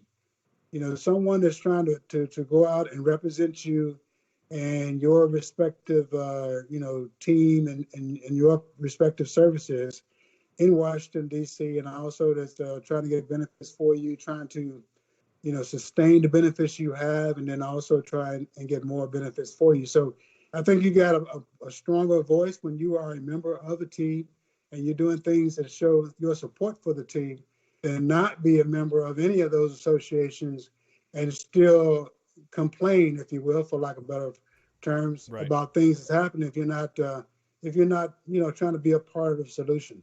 Correct. Now you also are support. I didn't know this was still there. You guys are also supporting the armed forces, the Soldiers and Airmen's home and the Naval home. Yes. Now is that doing okay? Are those two facilities doing okay?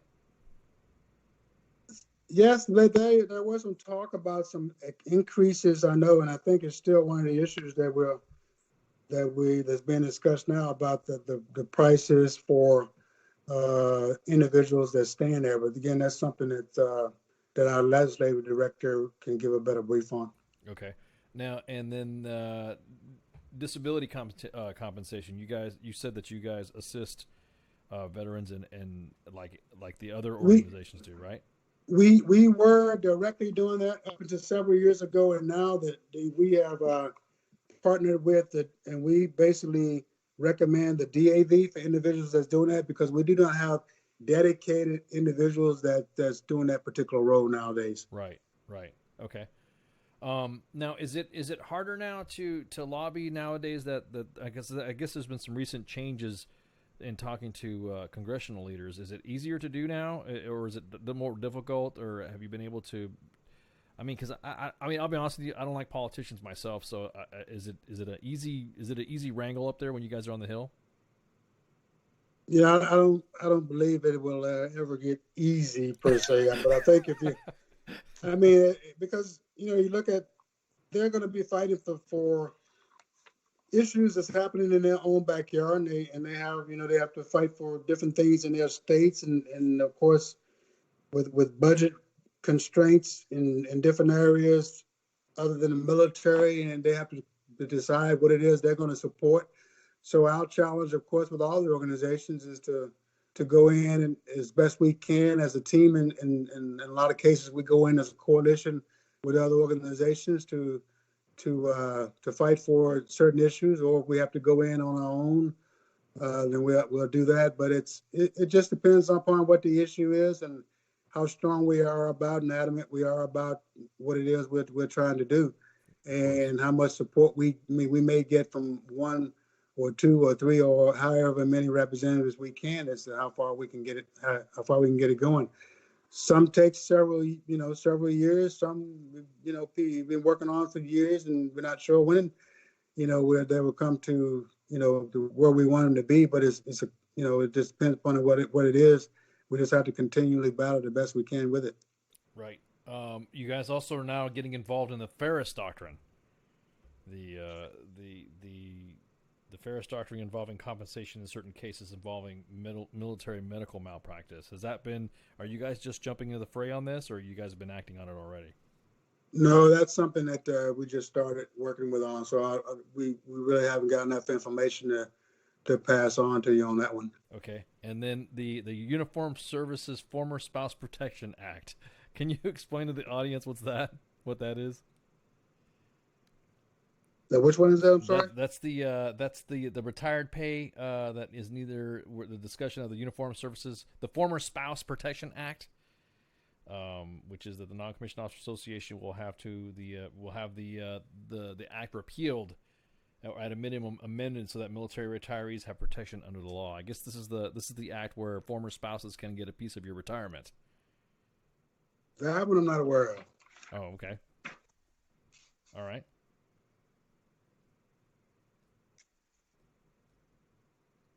And you have the military retirees.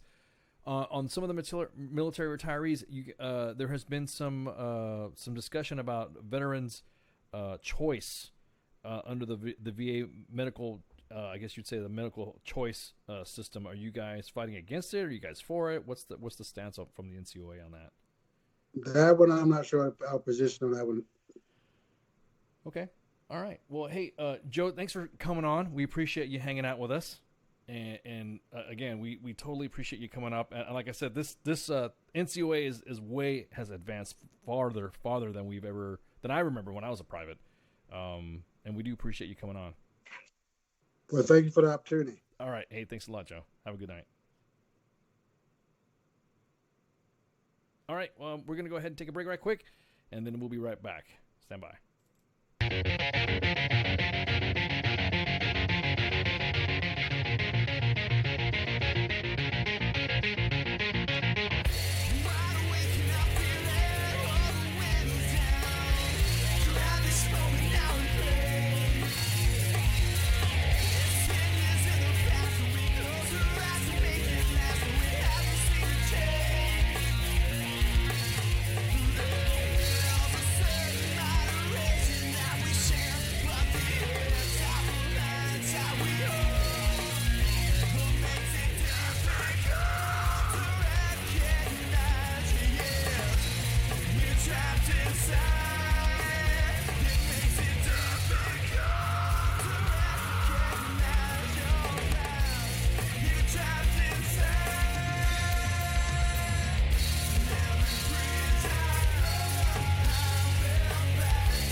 looking up and fading out. Cirrus shapes I found blow me away.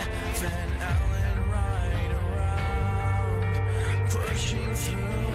Skin is brown. Nature has us trapped in fear, so I get lost in sound. I wonder if you'll ever know why I am the way I am. I've been thinking a lot about time and space surrounding.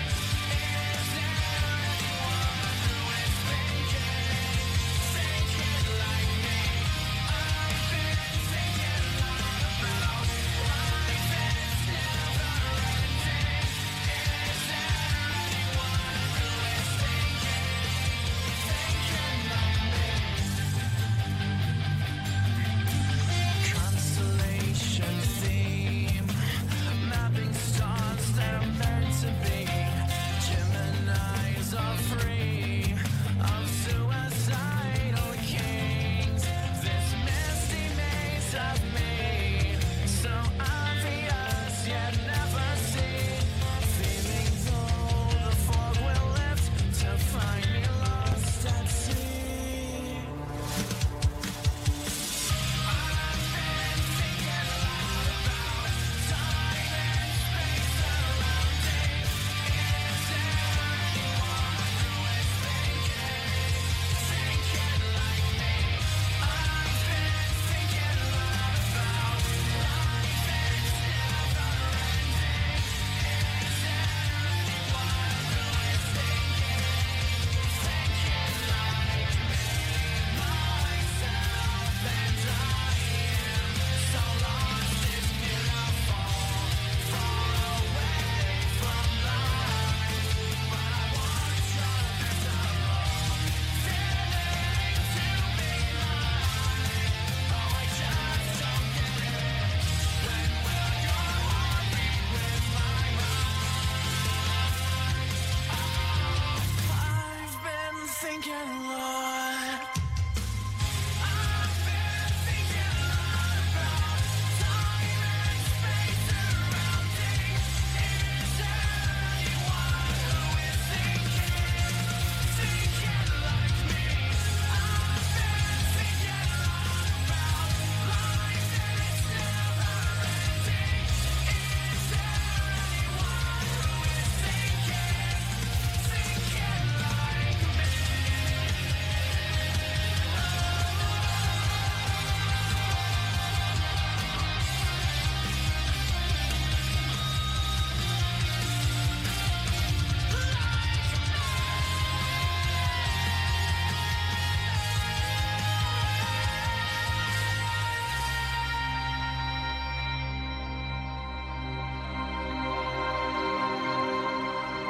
What is this Facebook Live? I've never heard of this shit.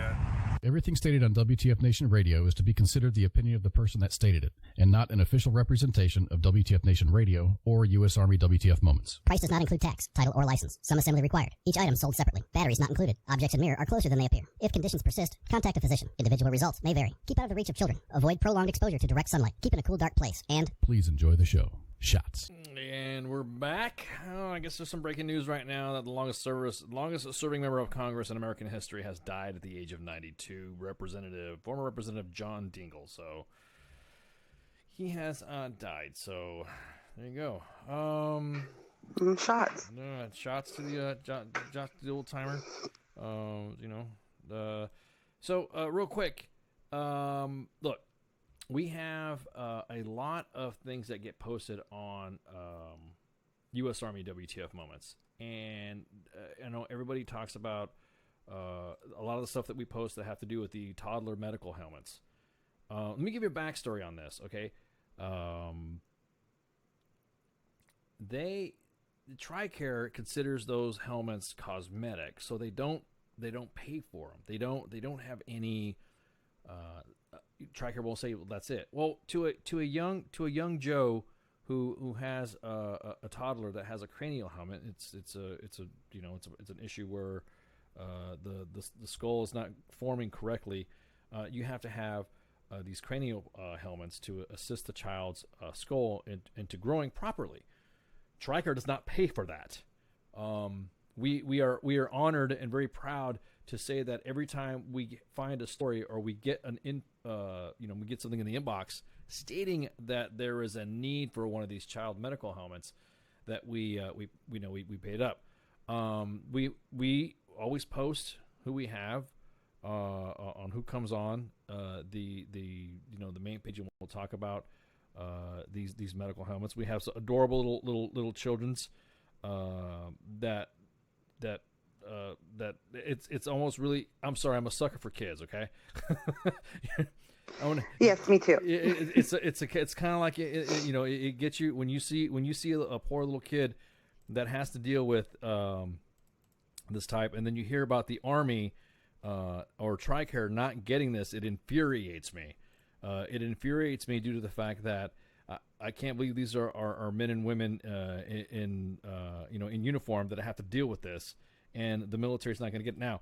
So what we end up doing is we do again. This is the main page. The WTF Empire has medical personnel that works in the staff, and they vet these. And when they do get these picks, we say, hey, look, we need some. We got some little ones that need this helmet, this medical helmet. They do their best. The medical team will go and vet it, and they do vet these helmets and the little ones that get it. So it's not like when you see something on U.S. Army WTF Moments of a little one needing a helmet, it's not just us saying, oh, we need money for this, we need money for that. These are vetted. This is legit, and these little ones need it. So what these helmets look like, and we've got some examples of what an artist has done with these helmets, and he's painted them up so that way these kids don't feel bad about it, or that way the family doesn't feel like it's pretty traumatic. Like I said, I don't like talking about it because it infuriates me how how TRICARE says it is not I'm sorry, we're not going to pay for this. Now these helmets cost a lot of money to do. Surprisingly enough, they don't look like they're very expensive. And so when we ask for assistance with this, it's not because, oh yeah, we can just do whatever. No, you were talking about usually it's Joes that end up having to foot the bill, and when they do, then we have to ask for help. I'm sorry, there's no other way we could say we have to ask for help. So if you can see right now at the screen, we have this is an example of what the little helmets look like. And I tell you what, when I get stories of, hey, look, these are what the helmets look like when we do this drive and we have to meet a certain amount of money, and you see the looks on the family's face. To me, that's what it's all about. The WTF Nation is for soldiers, their families, veterans, retirees, active duty National Guard, families of that. That's what we're here for. We're here to do this. So when you hear someone saying, well, you guys are just doing this to do whatever, no, this, you could talk trash about how we do radio. You could talk trash about how we do how we post memes. You think our jokes suck or whatever, and this page has gone downhill. If anything else, we'll be honest with you, that's a front for what we're really doing. We're helping the little ones. We're helping you in your need when you need a move, or you need somebody to help move your stuff, or when you're helping a disabled veteran who can't repair his home or move because he's immobilized by a wheelchair. That's what we're there for. The memes and the jokes and us doing radio, that's just extra on the side. So you know what I mean. So I got some pictures up right now of the little ones, and there's a guy who paints these helmets for the kids. So again, I really want to say right now that up until now, there was never a method, and we are a resource. But up until now, believe it or not, AER,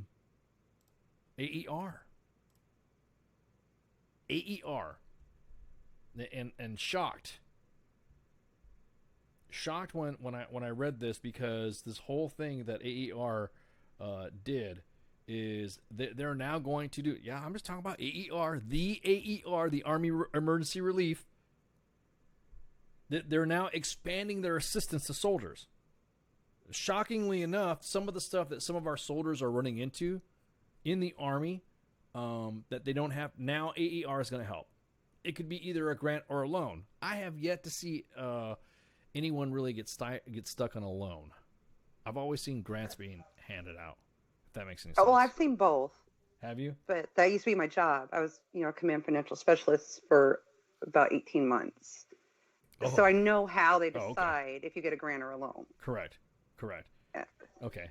So now what's happening is that now now soldiers can qualify with more help from the family members for family members' dental expenses, medical equipment and device costs, and foreign-born spouses' passport and immigration fees. Let me say that again: foreign spouses, immigration, and passport fees. That's what AER. God, I sound like. Didn't I just say I was not going to be that way? Be like that sergeant major that's going to stand in formation and tell guys. But this is a breakthrough. This is a breakthrough. There's soldiers that have their wives, that have their spouses deported and stuff like that, and it cannot meet visa requirements, and they have to leave them in the country where their origin is. And because of that, because they can't afford the money for the processing. If you do legal immigration right, it's expensive.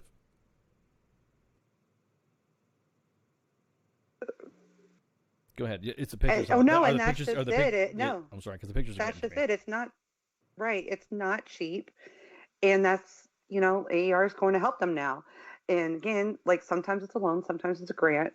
Bottom line, if you can afford to pay it back, that's just more money that can help more soldiers. If you can afford to pay it back, that's just more money that can help more soldiers. And it's not, and again, everybody kind of knows how AR works. It's the same thing. If you can afford to pay back $50 a month, and they do split it, like say you need to borrow $2,000. And it's not, and again, everybody kind of knows how AR works. It's the same thing. If you can afford to pay back $50 a month, and they do split it, like say you need to borrow $2,000, they're like, okay, well, you can see that you can only afford to pay back $500 of this over the course of a year. They're like, okay, well, you can see that you can only afford to pay back $500 of this over the course of a year. They'll make $500 of it a loan and $1,500 of it a grant. It depends. And like I said, I do know how the process works, as far as if you're not blowing your money, they'll make $500 of it a loan and $1,500 of it a grant. It depends. And like I said, I do know how the process works, as far as if you're not blowing your money and your money is going out for legit bills, they'll usually give you the grant. And your money is going out for legit bills, they'll usually give you the grant. If you can afford to pay it back and your money's going, like if you're paying like a $200 cable bill, they're not going to say, no, you can't have cable, but they're going to say you don't need a $200 a month cable bill. You can cut that. If you can afford to pay it back and your money's going, like if you're paying like a $200 cable bill, they're not going to say, no, you can't have cable, but they're going to say you don't need a $200 a month cable bill. You can cut that down to $150 and pay back $50 a month. See what I'm saying? That's how they kind of decide whether you down to $150 and pay back $50 a month. See what I'm saying? That's how they kind of decide whether you need a loan or a grant. Correct. They don't say you can't have cable because they say, hey, it's cheaper for you to stay home and watch TV than it is to go out every night. But they go need a loan or a grant. Correct. They don't say you can't have cable because they say, hey, it's cheaper for you to stay home and watch TV than it is to go out every night. But they go through your stuff if you want a grant. But obviously if they gave everybody grants, they wouldn't have any money. I have used AAR. Mine were loans because go through your stuff if you want a grant. But obviously if they gave everybody grants, they wouldn't have any money. I have used AAR. Mine were loans because, yes, I could afford to pay it back. I just didn't have that much cash up front for what I needed the AAR loan for. I had to go on emergency leave. And at the time, I was a younger sergeant and a single parent. And I just, where I had to fly to and from, I couldn't afford all that up front. But I could afford to pay it back. So mine was a loan. But I'm so glad that they're, expanding their rules because it used to be very limited of what they could, by regulation, loan you money for. Correct. It wasn't like they were saying, screw you, I don't want to, but that was just written what they could. Okay, now here's the thing that got me, that was the hook for me. Hey, look, if you're depending on a Facebook page to help soldiers out, there's something wrong with that. That's the way I see it. U.S. Army WTF Moments and WTF Nation Radio ensures that we push out all the resources we can to you, for you guys out there, and guys and gals out there. So I know it could be difficult when you guys are talking about, hey, I can't make ends meet. We do our best. We do our best. I mean, there are some that we have. There are some that they turn away. I've had everybody look, Ice, you know some people over there. Can you throw some of that? And I send it to them, and they vet it through, and I that's it. All I do is pass the word. And then they go through their system. But to me, it was, I never understood that. I never understood how when these little ones would have an issue like this, that TRICARE would say, no, we ain't going to do this. We ain't going to do this. So here's the thing. They expanded to, like, I think it was more of the, how can I say, the, what about the 39% interest on the car loan?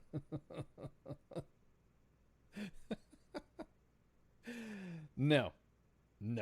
What, you guys want me to say ass clown? Is that what it is? What's the big deal? Oh, you guys want me to say something? Yeah, no, I'm not going to say ass clown. You guys are mean. You fuckers. So, what did they expand to? What is it that they had that they approved with these expansion assistance that they had now? So now it's going to be more assistance with dental that Army family members were previously capped at $5,000. So now the cap's been removed. And the assistance must start with an equal split between an interest-free loan and a grant. It doesn't have to be repaid. That's what a grant is. A loan's different. You've got to pay for it. Now check this out. Up to $250. Grants up to $250 for car seats. Car seats. Full grants for cranial helmets for children for cosmetic necessity as well as medical necessity. These helmets will help, obviously we talked about it earlier, will help the child who was born with the misshapen skull, and previously AAR only paid for what TRICARE didn't cover for the helmets deemed medically necessary, and TRICARE doesn't cover these helmets for cosmetic reasons, because that's what they call it. It's cosmetic. I don't understand. A misshapen skull is not a cosmetic. It is, you kind of need it. Right. They're pretty important. Yeah, skulls. Skulls. You kind of need skulls. I don't know what anybody else would say, but you need some skulls. Many spouses said they wanted the helmets to help their children cosmetically, but even though they weren't deemed medically necessary, the cosmetic necessity still must be verified by the medical professional, and the helmets range between $2,000 to $3,000. Increase funeral expenses for dependent spouses to a maximum of $15,000. This remains to be in the form of an interest-free loan. We heard from many spouses and EE officers, survivor outreach services, counselors, and casualty assistance officers that a $10,000 cap we had for funeral expenses for dependent spouses was not sufficient. The average cost for a funeral is $8,500, but when you think about the travel costs associated, transporting remains that wasn't sufficient. So now EER handles that too. New categories of assistance of $4,000 assistance and grants for each issue related to needed equipment and devices for family members and soldiers and retirees with special needs. The category will help cover the costs of not completely covered by TRICARE and the Department of Veterans Affairs and other insurance. These, of course, are for military retirees. Now, here's the big one. That I don't want to ever. Here's what I don't want to hear anymore about anybody complaining about military spouses, foreign-born, getting an immigration visa. See, I mean, for one of my ex-wives that were going through this shit, this would have been nice. Grants for passport and immigration fees for foreign-born spouses. This is primarily for soldiers who are stationed outside the U.S.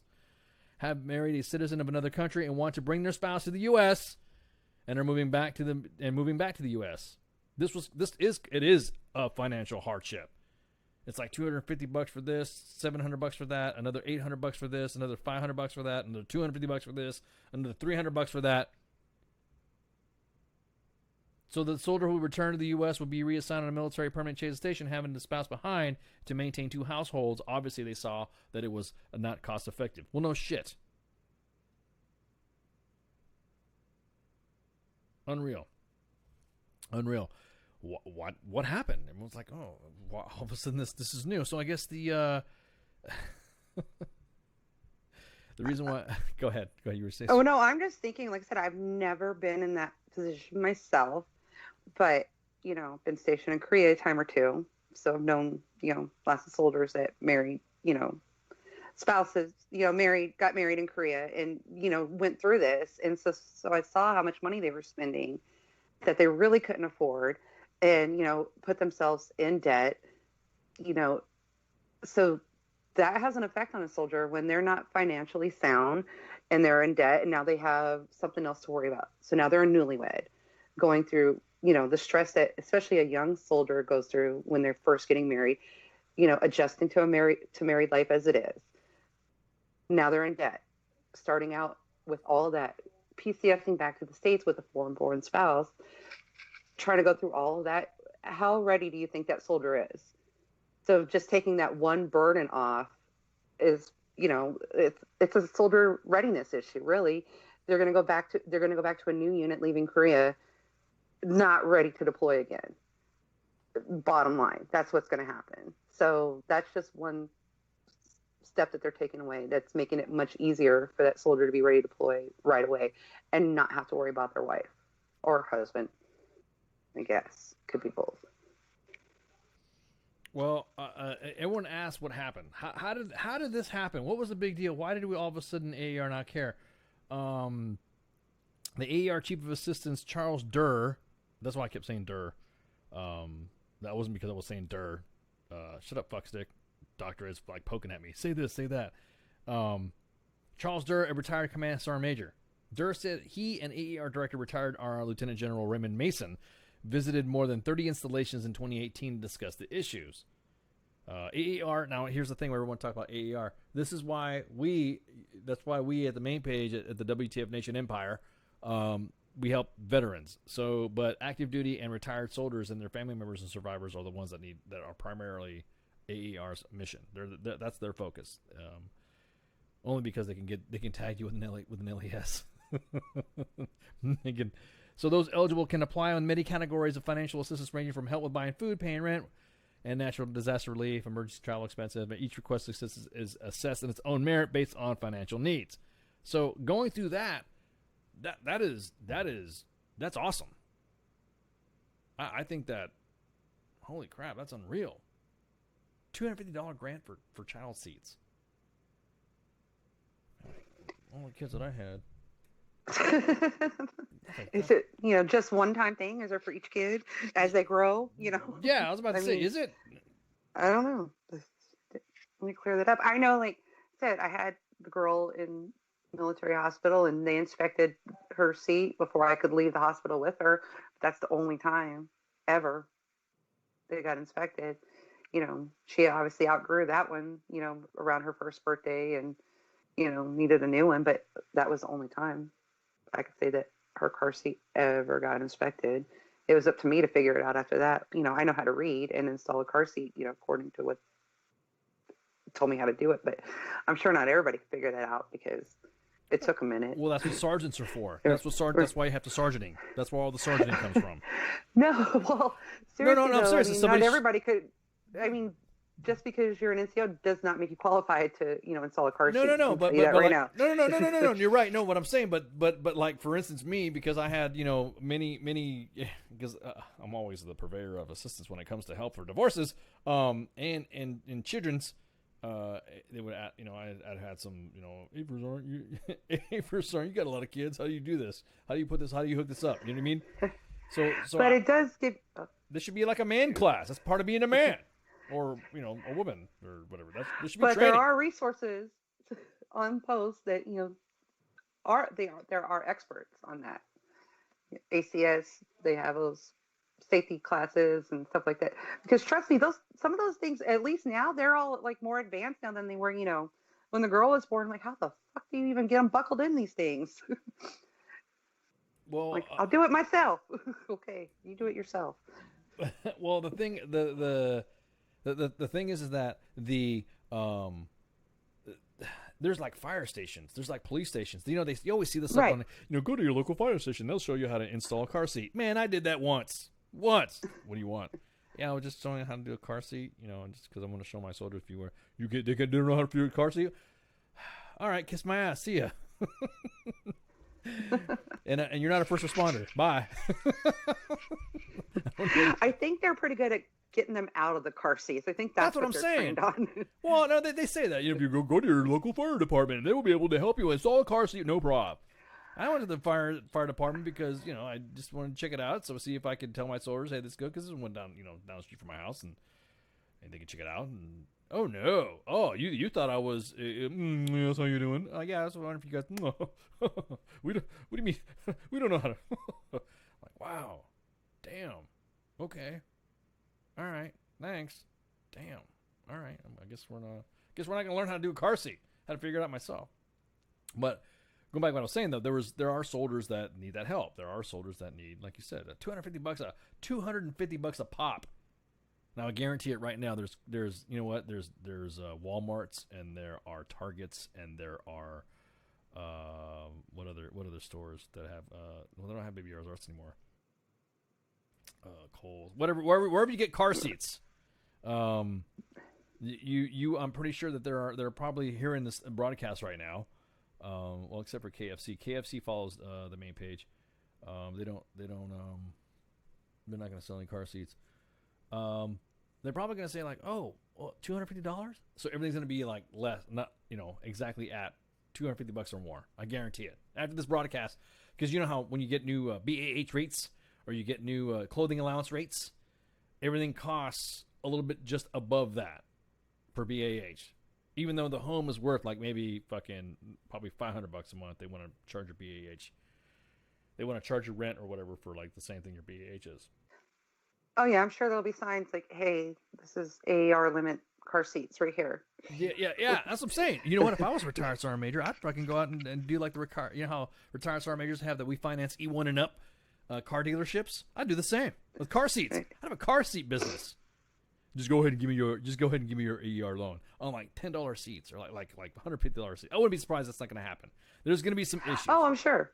Yeah, they'll have like the paperwork and everything that you need to bring to AAR. Like, here, take this here. They'll bring you, the check or whatever AAR gives you. Yeah. All you gotta do is fill it out. Just fill this out right here, Pry. You'll be good to go. But this seat looks like it don't even have 2 straps. It's good to go. It's authorized. It looks like it's worth $80. No, that's good. It's $250. That's exactly. That's $250. That's gonna be $1,000 for $250. So good one on AAR. That is awesome.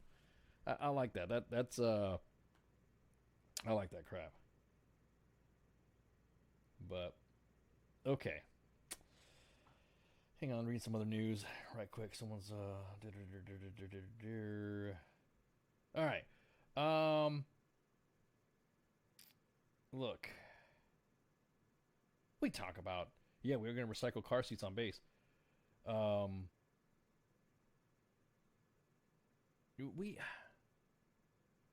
We need to push the show up an hour so I don't lose sleep. I told him no, because that'll cut into my dinner time. We're in different time zones. Just letting you know there. Everyone's this is that's just the time zone that you have is the time zone that you have. Oh, you can listen to a podcast and that's it. You know what I mean? You load a podcast. We got people all over the world. Yeah, we got people from Australia and the Asia Pacific. We got people from Korea listening to us. I'm saying how, and we got we got people. That from one Vietnam. Guy from Scotland that comes listens every now and then.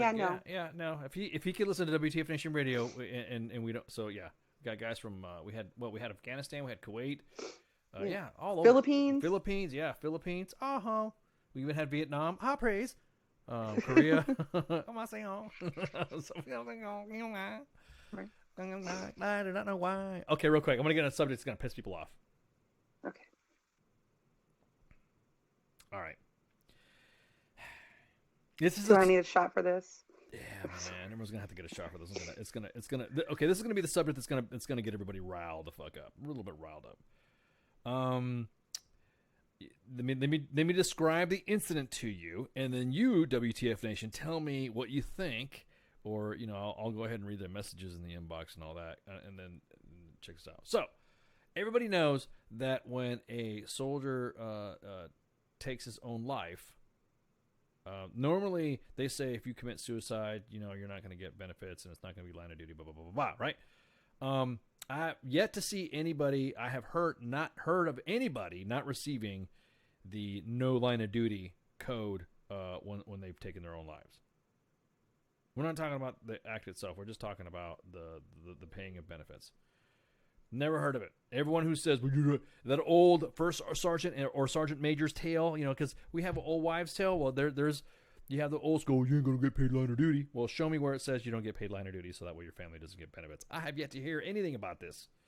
Ain't no such thing. Never heard about it. Never has never come up. You could talk shit all you want and think whatever about how you feel, what the soldier did to take his life. They're gonna get the line of duty. And again, I've never seen anybody get denied or the family get denied for what happened. Okay, so here is the story. Here is the story about a soldier who was fucking off, and I'm going to say it just like this because he was a dumbass. Soldiers are Joes, okay? Soldiers will be soldiers, and if there's alcohol in play, whatever. Then I'll just say it straight up. A soldier shot himself in the head, and the Army is calling it misconduct. So the Army is talking about, not providing this kid a line of duty. So let's rewind back. Let's go back in time to September 2017. Specialist Kevin Holian was celebrating a friend's promotion near his home in Fort Campbell. And there was drinks and all that. And Holian took out his Glock 23 pistol that he kept stored at his friend's house because you're not supposed to have it at the barracks. And wanted to show off to his buddies in the company at, 3rd Brigade Combat Team 101st. Showing that hey, look at this new hand grip that I got, right? So they're all making jokes and shit like that. And in response, the kid joked back, holding the handgun up to his head and suggesting he should just kill himself. He pulled the trigger, not thinking that the weapon was loaded. That's what he thought. The initial line of duty investigation found that because the shooting was an accident, because he believed it wasn't loaded and had no intention of hurting himself, according to the statement, that he was injured on the line of duty. However, Major General Andrew Papas, the commander of the 101st, chose to disregard the investigating officer's findings, according to the report, and designated the shooting a not in line of duty code. Sean Timmons, a former Army judge advocate, said, hey, this is just a reckless act, but recklessness alone is not automatically outside the line of duty. Anticipating a fight, Holian's mother hired legal representation. Had he died, he would have been given line of duty, right? If you're alive, we're going to punish, and this is what the way he's seeing the command is doing. If you're alive, we're going to punish you even though you're permanently disabled.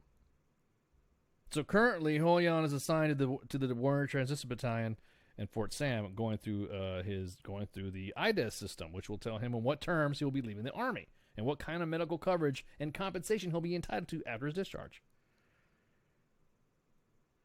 So everyone's talking about, it's the attitude of the soldiers and all that, blah, blah, blah, blah, that the attitude of the leadership, that it's like a big, of combat, there's a problem with these commanders, quote, that they're not properly advised on their senior legal advisor about the nuances of the law. And here you have a very obvious situation where it looks terrible, and you'd be inclined, if you're a disciplinarian commander, to say, we're just going to go ahead and set the example, but the implementation of the regulation doesn't allow the mindset anymore, unquote.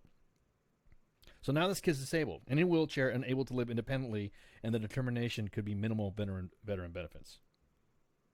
Now, the rebuttal of the line of duty investigation says, quote, that since there is no military regulation, orders, instructions, or civilian and criminal laws that restricted Specialist Holian from handling his personal weapon in the presence of alcohol or while drinking responsibly, substantiated evidence only shows that he only violated safety rules and guidelines. My dad always told me that you never want to point a gun at anything you don't intend to kill or shoot. Always treat a weapon as if it is loaded, and you'll never go wrong. That's when I was growing up. So I always, muzzle awareness and all this other stuff that, standard shit. Specifically, the evidence determines that he was willfully negligent in his conduct and handling of the firearm. So now he's, of course, making a misguided state is not in and considered misconduct according to Army regulations. However, the 101st Airborne Staff Judge Advocate has published guidelines for LOD investigations with a section that deals specifically with weapons. Quote, injury occurred with tampering or attempted to ignite, otherwise handling explosive firearm or highly flammable liquid in this disregard is not incurred in the line of duty. There is debate on how much the kid was intoxicated and may have come to a conclusion just on this rule alone. Of course, 101st declined to comment, but, reading through this thing, now he's going to go ahead and live with this consequence for the rest of his life, because as he's now permanently disabled. Now, first off, What the fuck? What the fuck were you thinking? I don't care how bad of a Rakkasan you are. Or 101st person you are. Never at any time, Joes, would you ever, hey, look what I'm doing, and you just want to joke around and play. It's not being depressing, bro. It's like fucking, I got to talk about this. The next story is going to piss you off, too. If you guys didn't think about depressing shit, you're going to hear some fucking ranting. So what makes you think that it was fun and also the shit? He didn't think the weapon was loaded.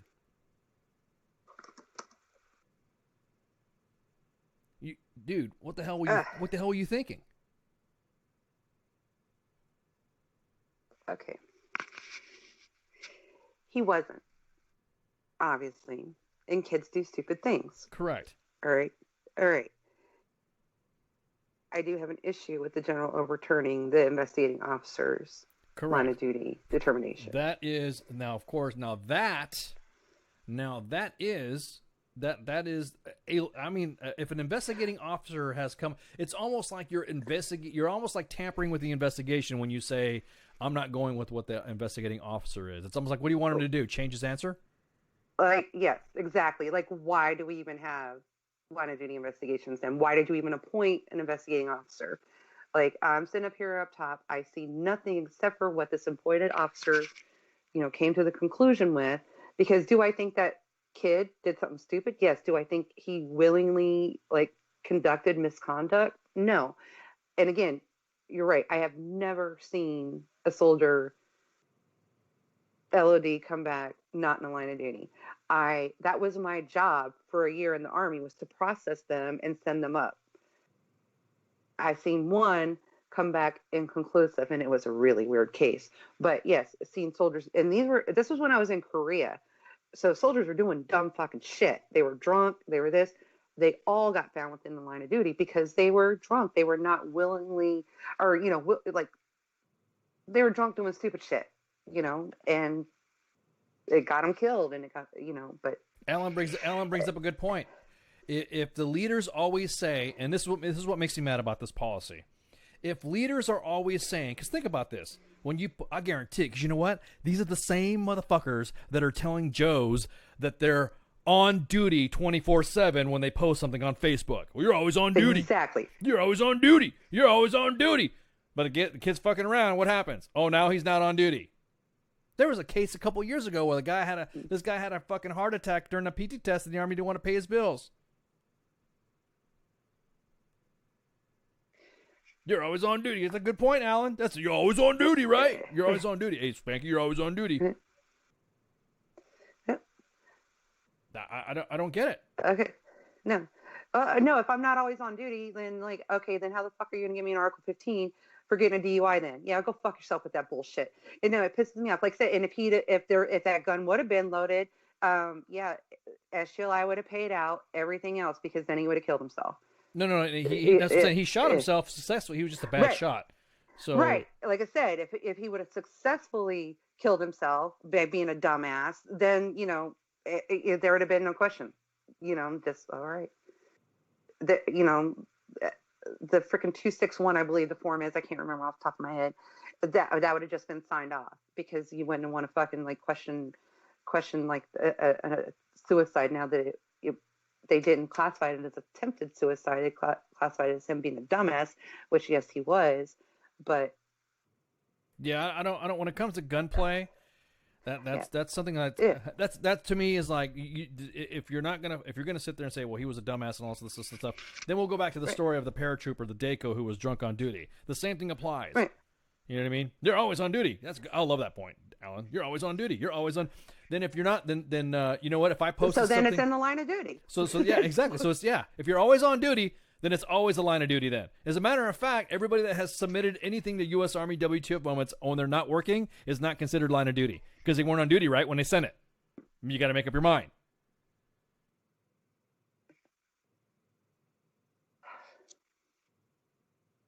I don't know. And I guess the part that really kills me is like, okay, so you appoint this guy and now you're just like, oh, fuck, whatever. Yeah, he's the one to investigate it.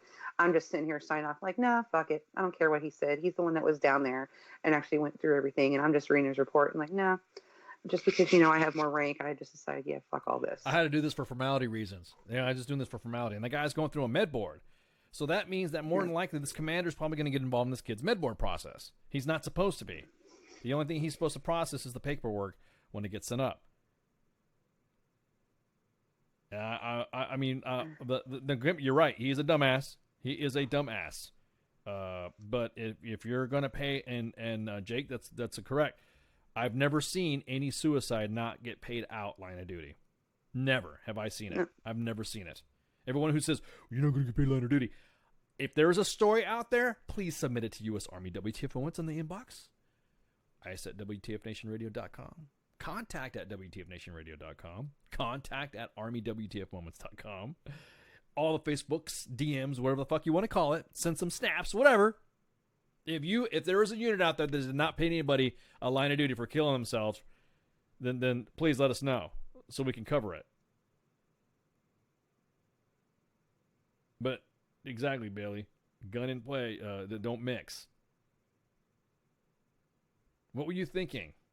Now, of course, if the kid's disabled and all that stuff, you can honestly say that you don't really have to explain to the It's not like you can say, well, you realize you could have been disabled if you did that. Well, the kid's disabled now, so you really can't go in and get in his ass about it.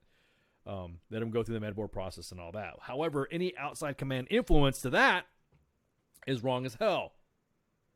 How are you going to sit there as a leader and say specifically that this soldier is not going to be allowed? Because it's going to play into his, correct me if I'm wrong, Spanky, it's going to play into his Army disability and it's going to play into his VA disability.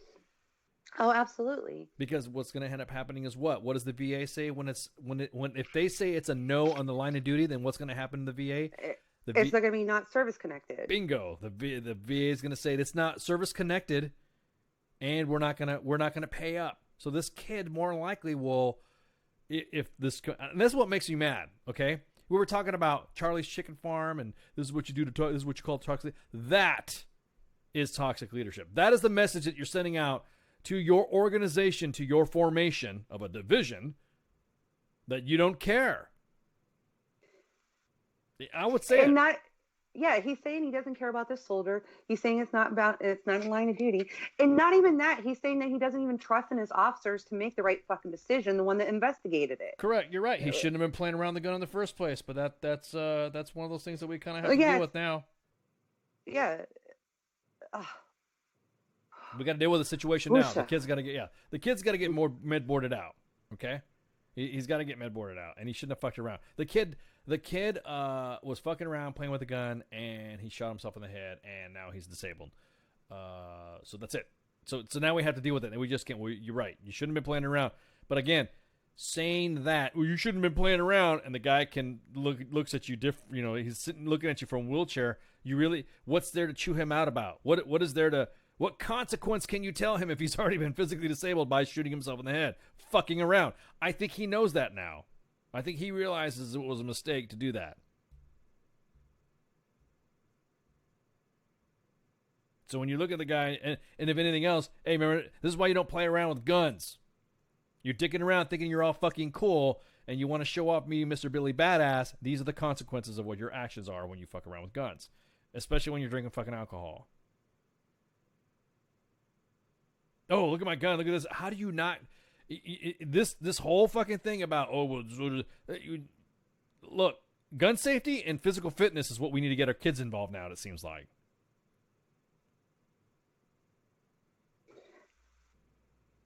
Everyone's talking about, the new PT test. Oh my God, new PT test. Are you fucking for real? A new PT test and all that stuff that's trying to improve your physicality and make you more in shape. And I can't believe that individuals, fat pieces of crap that call other soldiers pogues, that are scared of this fucking PT test. They're scared of it. The Army's already in line. The Department of Defense is already in line to kick your ass out if you're on permanent profile. So if you're sitting there saying, oh, it's going to be a thing about a welfare system, the Army's not a welfare system, well, then take the fucking PT test. If it's not a welfare system. Or go through the medical process and, get profiled done. Whatever. But going back on this kid right here. Kid's fucking around. Kid shooting himself in the head, fucking around, dicking around. Bam, you dumbass. What the fuck were you thinking? Blah, blah, blah, blah. Now look, at this point, the commander is almost adding insult to injury by not doing the right thing. Doing the right thing, okay, get this kid the fuck out of here, get him his benefits, because he's going to be fucking eating from a feeding tube later as he goes off, and I don't want to have that on my conscience as a commander and be looked at as the commanding general that made sure that this kid was not going to get the right benefits. If that's what you want, then that's fine. Right. But that right there, to all as leaders, you look, hey, remember that kid was fucking around and he was fucking around with a gun and he thought it was a fucking. That kid is a safety brief already, all packaged up. Not to be callous about it, but he's ready to go. If that is not an example of why you shouldn't be fucking around with guns and why the kid's going to be disabled for the rest of his life.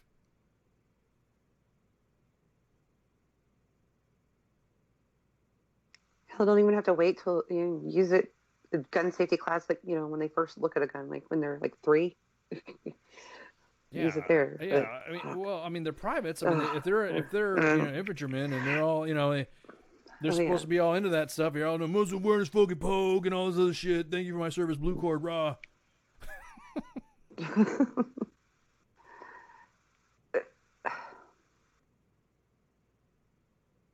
Like I said, when I first saw the story, I was just like, my head wanted to explode. Like, for both reasons, really. Like him being a dumbass and this general being a fucking dumber ass. I don't know. It's just, yes, and I'd call it to him to his face, too. Like, it just enraged me. Yeah, we're gonna talk about the ACFT because there's gonna be, when it first starts testing and stuff like that, WTF Nation Radio is gonna go out and check it out. Hell, we might even film some fuckers doing the ACFT. When it actually gets implemented and rocking and rolling. So the ACFT, here's my thing about the ACFT. Individuals that are on fucking permanent profile talking shit and all this crap, well, what are you going to do, blah, blah, blah, blah, blah, are the same motherfuckers that are posting all over Facebook of the Tough Mudder that they went to over the weekend. Or the CrossFit Championship that they were doing, but then all of a sudden they go, oh, I got a profile. Oh, I'm a bad back. Oh, it's going to be... No, I don't want to hear it. Just stay in shape. It's easy. I think if they had just changed the manual and started working on a different type of PT program and then said, okay, now that you've gotten this PT program down, this is what we're going to do to test it. So everyone's conditioned already to do it. You know what I mean? If that makes any sense. Because what did we do back in the day when we just had push-ups, sit-ups, and 2-mile run? You were conditioned to do what? Push-ups, sit-ups, and 2-mile run. That's it. Yes, all the time. All the time. So you knew everyone had to do at least push-ups, sit-ups, and 2-mile run. As long as you got a push-ups, sit-ups, and 2-mile run in at least once a week, and you got it in there with other activities and exercises, then that's fine. But to sit there and say that's a bad thing when you've not done it, I've done it. It's not bad. It's not a bad. Like I said, it's a good workout. It is actually, if you do you could do the ACFT as a workout. I mean, you can actually use it as a workout. It's a fucking good workout. And it's gender neutral and it's age neutral. I love it. But you want to be a leader and show your soldiers that as an old fogey like yourself, or I'm talking about me, can handle it, can do it? Yeah, definitely not me, because I ain't old. No, I mean, seriously, it should be. It's the thing that always drove me nuts about the push-up sit-ups until I run is like everybody would stress, oh, there's PT test coming up, PT test coming up. Like, PT test is like the easiest day of PT. That's the way I always looked at it. Like, and it really shouldn't be. Yeah, it shouldn't be. Or exactly that. Ari's got a good point. Or you should upgrade your unit's PT program. Or you should have make it a focus to where, hey, since all of those online training events are no longer required, you should do PT on that. Yeah, PT. Nothing wrong with having PT if we're going to go for a long time. I go from fucking 6:30 to fucking 8 o'clock. Nothing wrong with that. Knock out some good PT. And you now have incentive to go to the gym. Because you know what? As soon as that APFT, the ACFT come out, I'm seeing some I'm seeing some peers that are very of the rotund size now getting in the gym. Hey, what's up, man? Hey, what's up, man? I gotta get this ACFT thing knocked out, right? Dude, I've never seen you in the gym before. I finally found it. Yeah, exactly. They're asking their Joes where the gyms are at. Hey, man, where's the gym? You know, Sergeant Major? I'll show you the gym. Just follow the vape. No, not whose gym. Where is the gym? Yeah, exactly. Where's the gym? Oh, exactly. Did everything to sit through. Exactly that. But my whole point is that most of the things that people like to talk about the ACFT. Yeah, we're gonna go back to the suicide thing in a minute. WTF Nation Radio, you on the air? Hey, this is Alan. What's up, Alan? How you doing, man? I wanted to talk about that combat fitness test. My concern is, I don't know if they've really studied, the U.S. Army's been doing this stuff for, 246 years? Something like that. Did somebody go and do a study and say, well, back in World War I, our enemies did better with readiness, did better with physical fitness than the U.S. Army because of this, that, or the other thing? Well, I don't want us to think that just because of CrossFit and all these other fads, that all of a sudden we're walking away from 40 years of doing what we've been doing, especially with the diversity of all the specialties we have in the Army. Well, the Army at one time, when they went through, come on, you've seen Band of Brothers, right? All the stuff they used to do that for airborne school, or all the stuff for paratroopers, all the stuff. The PT program was quite rigorous when you saw them jumping off platforms and you saw guys doing their. They weren't doing that for cooks. They weren't doing that for clerks. They weren't doing that for tankers. Well, I wasn't around. I mean, I joke about my age, but I wasn't there. As a former 11 Bravo, former 18 Bravo, I get it, but I don't think people have thought this through in terms of just how much time, attention it's going to take. You know how difficult it is to get 100% of a unit through an APFT. Correct. Look at the small circus with equipment and all this other stuff. And that's for 50 minutes a person. Right. So I'm not against change, but not because of the bandwagon. I'd like to see somebody say, no, we did this study. We looked at how well we did, honestly, because the manual that came out was about 7-8 years ago. That manual talked about rest. It talked about diet. It talked about a schedule that would go on for 9-10 months.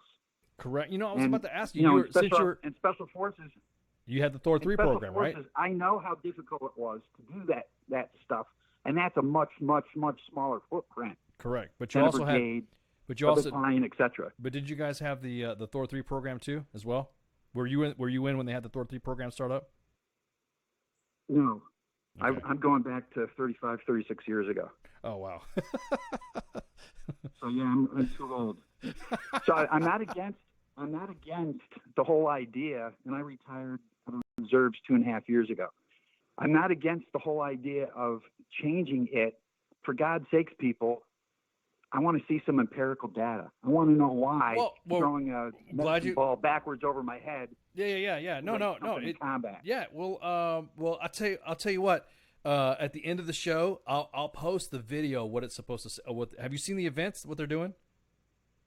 Yeah, okay. I've seen All right. several versions. Well, we're gonna have. Well, at the end, I've seen a lot of this stuff over the last few years where they're trying to track back. They're saying, well, back in the 1880s when they were doing stuff with these bowling pins. Well, I mean, if you were in Special Forces 35 years ago, then you were in that bracket, right? That old bracket.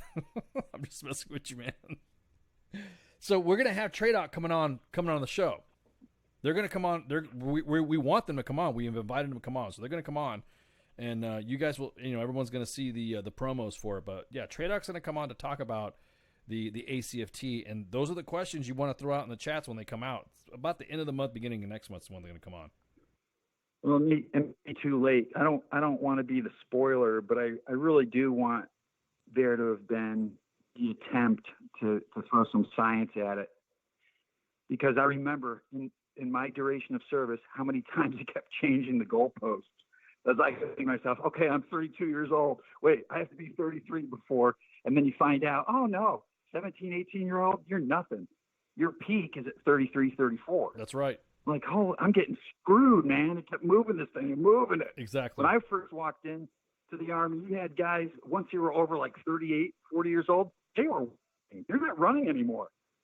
And I was like, wow, how old are these guys? And then I did my last APFT, and the brigade commander, I held his feet, he held mine. We're out there, we were putting the youngsters to shame. And that made me feel bad about my last APFT, because I'm thinking to myself, wow, why? I'm not anything special, but it's because I did it for 3 decades plus. Yeah. That, that matters.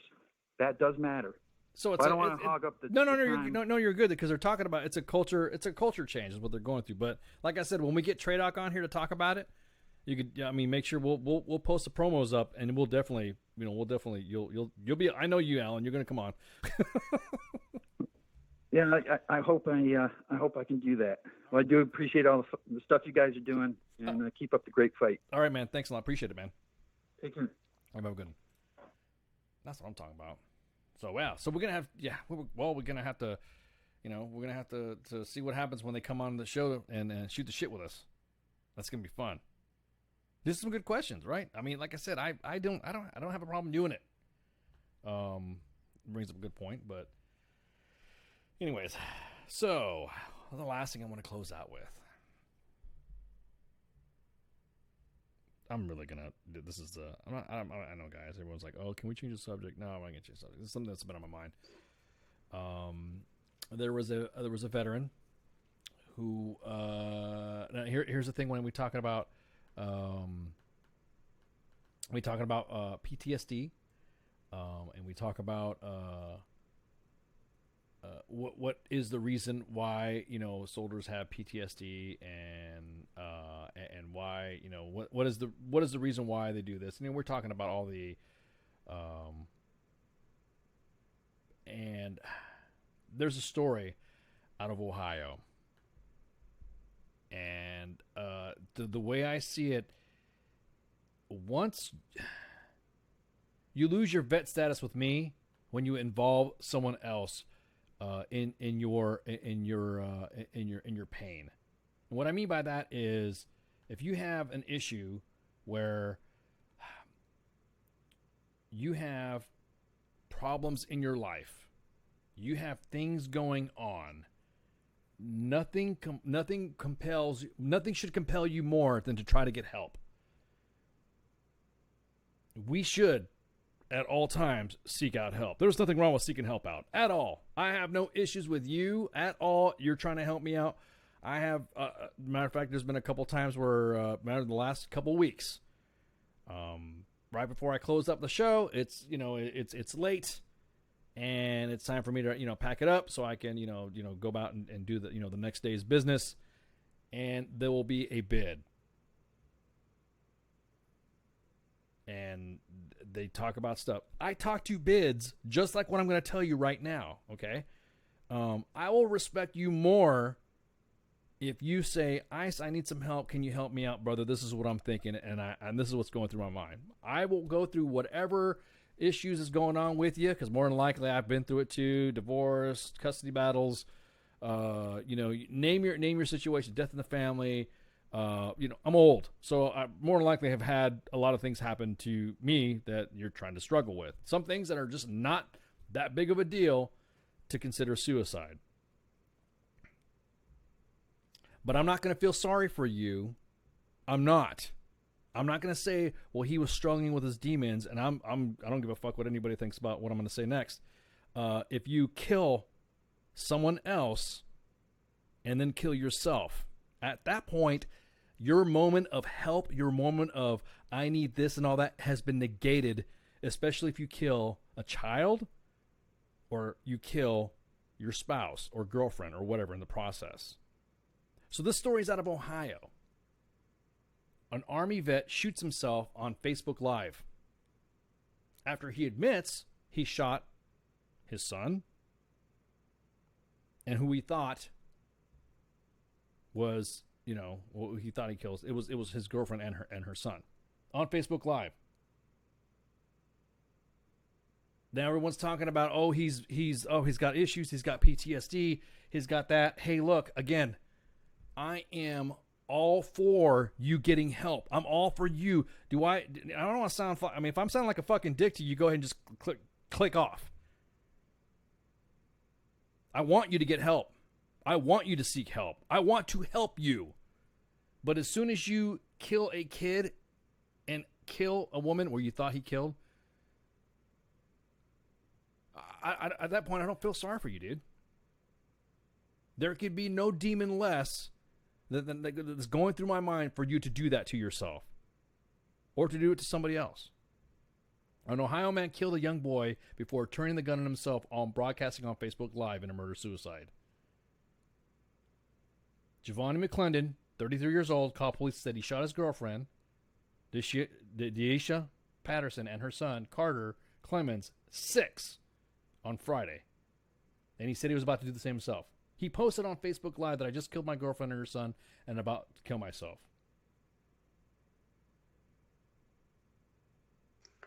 He shot himself on Facebook Live. Now everyone's like, oh, well, he's been going through some issues and all this.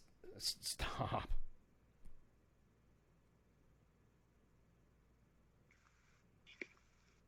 This when I saw this story, I was unfriended by several people when I reacted to that. What the fuck? Oh, I'll say it. Fuck him and his issues. He should have brought his issues up. It didn't need to involve this innocent woman and her son.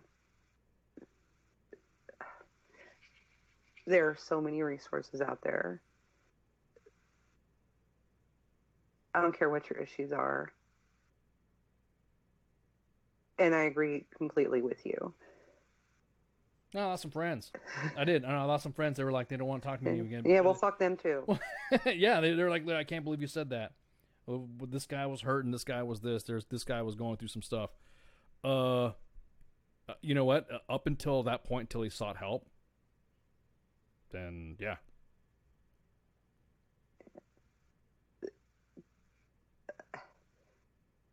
A lot of people have issues.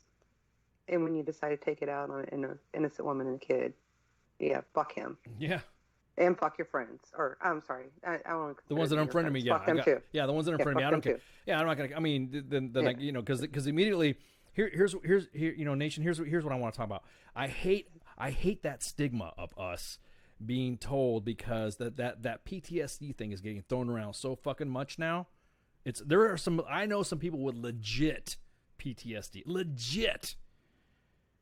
And they call me up or they send me a message. We shoot the shit and all this stuff. It's hey, man, I'm good to go. I wasn't going to do anything myself, but it's good to get it out off my chest and all this other shit. Hey, cool. No problem, man. And then that's it. And PTSD affects a lot of us in a lot of different ways. I was about to say, that's just whatever. I don't even know what this guy went through. I don't know what he was going on. I don't know what he's seen. I don't know what he's been treated with. I don't know whatever. But never should it be an excuse to fucking murder a woman and her child. Everyone's been throwing that excuse already for him. That's what pisses me off. Is everyone's like, oh yeah, he's got all this going on. He has this. No. And be lucid enough to like, I think this should be on Facebook Live too. Like, what the fuck? Like, if you're that psychotic enough that, you know, in some kind of episode, like that's your thought that this needs to be on Facebook Live. Like, I can't even comprehend. Like, I get that people have issues, but a 911 maybe, not Facebook Live. I don't know. I don't, like I said, I don't get it. So, no. I also got banned from several posts too. I almost got put in Facebook jail for saying that was fucked up. You know what you're talking about? What do you mean? How could you say this shit about the guy? And I'm thinking, the next thing I get like fucking. Like, in what world is it not fucked up? Like, I don't care what your issues are. In what world is it not fucked up? Correct.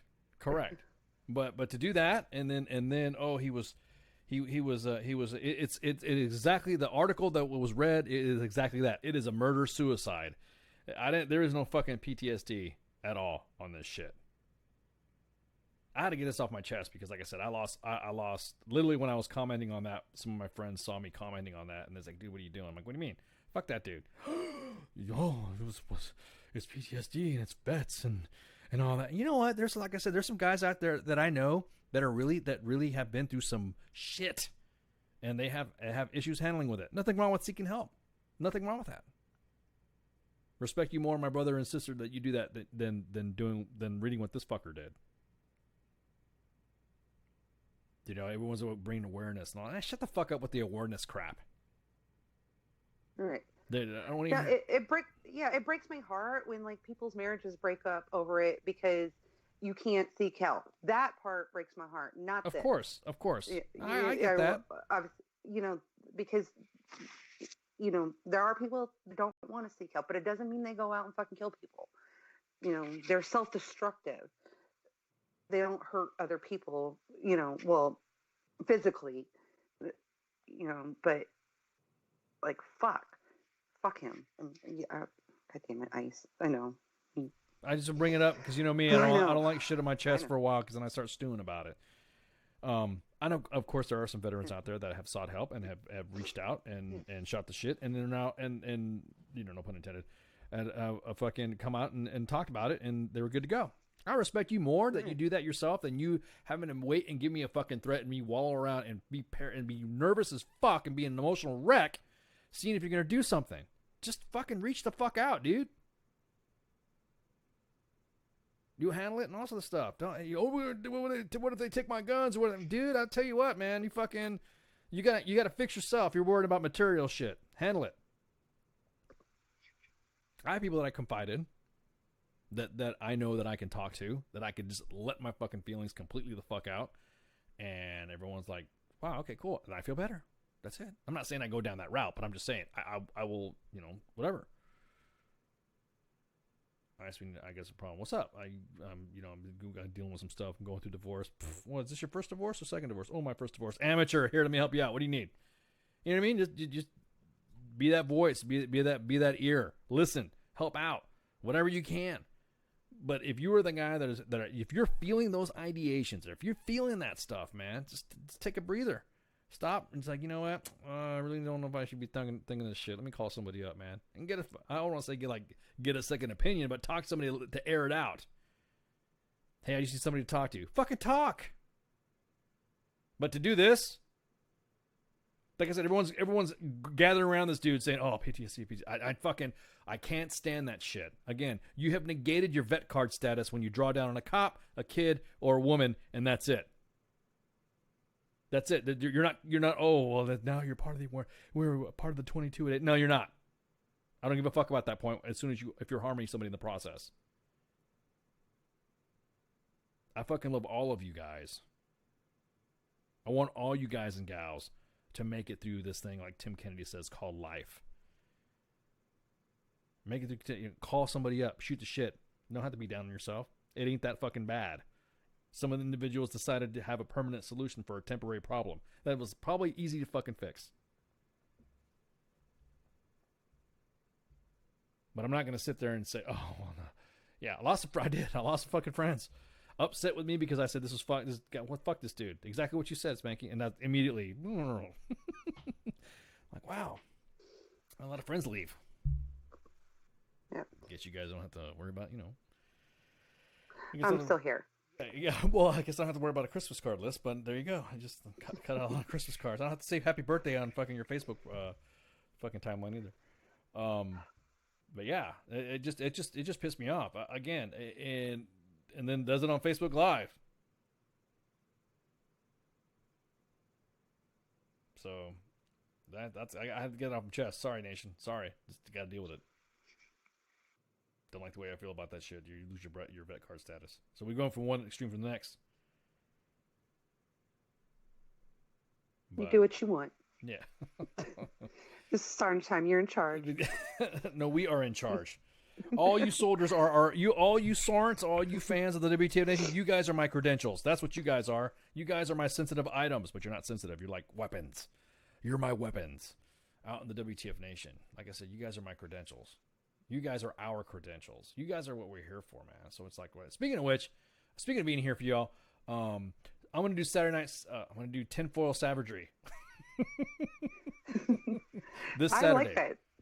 I'm going to do some tinfoil savagery this Saturday. Jay Reddy's not going to be on air, but I will. I don't, you know me. You guys know when I get all tinfoily and stuff like that. So hang on for a sec. WTB Nation Radio, are you on the air? Hello, I'm a long-time watcher, first-time caller. What's going on, man? How you been? I'm good. This is Ari. Oh, shit, Ari? Damn, dude. How you been, man? I'm good, thanks. How are you? Fuck, man. Finally hearing your voice. It's good you guys are always in the chats. I don't get to hear what you sound like. So, man, good fucking... You've been out, in and out, too. You've been, like, a little, like, gone for a while, weren't you? Yeah, I've been trying to deal with some life issues, but still following the page. Fuck yeah, dude. What can we do you for, man? No, nothing. I thought I was just calling and trying to lighten the mood, son. I was behooving to call in. You were behooving? Oh, my God. Oh, man.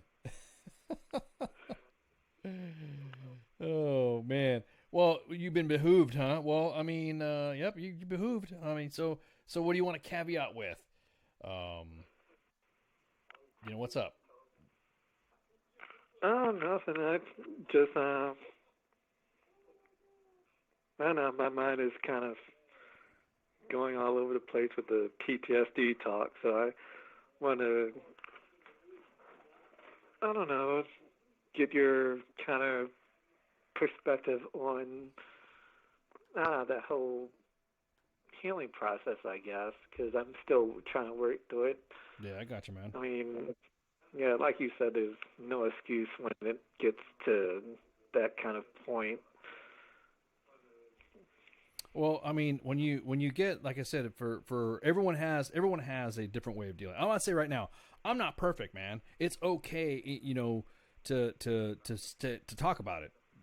I mean, straight up. I mean, whatever is that's bothering you, it's okay to talk about it. It's okay to bring it up. It's okay to discuss some of the nuances and stuff, just to help, you know, the person that you're talking to, like you're helping us understand what is it that's bothering you, and yeah, we can walk this together, bro. You know what I mean? Yeah. I know that with some of my issues, I've never been able to identify the triggers that set me off, and that's why I'm still doing the therapy, because I don't know, I'm not even fully aware of what happened when I went through my first episode. Yeah. Now, is your therapist on post? No, it's a off post. It's a private therapist, but she's a Army veteran, a combat veteran from the first Gulf War. Yeah. Okay. All right. Well, I mean, is she helping at least, or is it just like a discuss? I mean, if you don't want to talk about it, that's cool. I mean, is she helping? Do you think she's helping? Yeah, she helps some, but at times it feels like, I don't know, because since it's all just kind of jumble in my head, I'm not sure how to exactly come to terms with everything that's happened, how to resolve it. Yeah.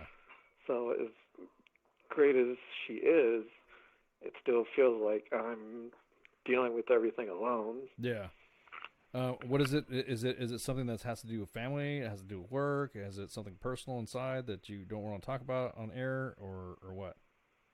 Because if you want to shoot the shit afterwards. Yeah, it's basically a combination of all of it that's been bottled up for so long.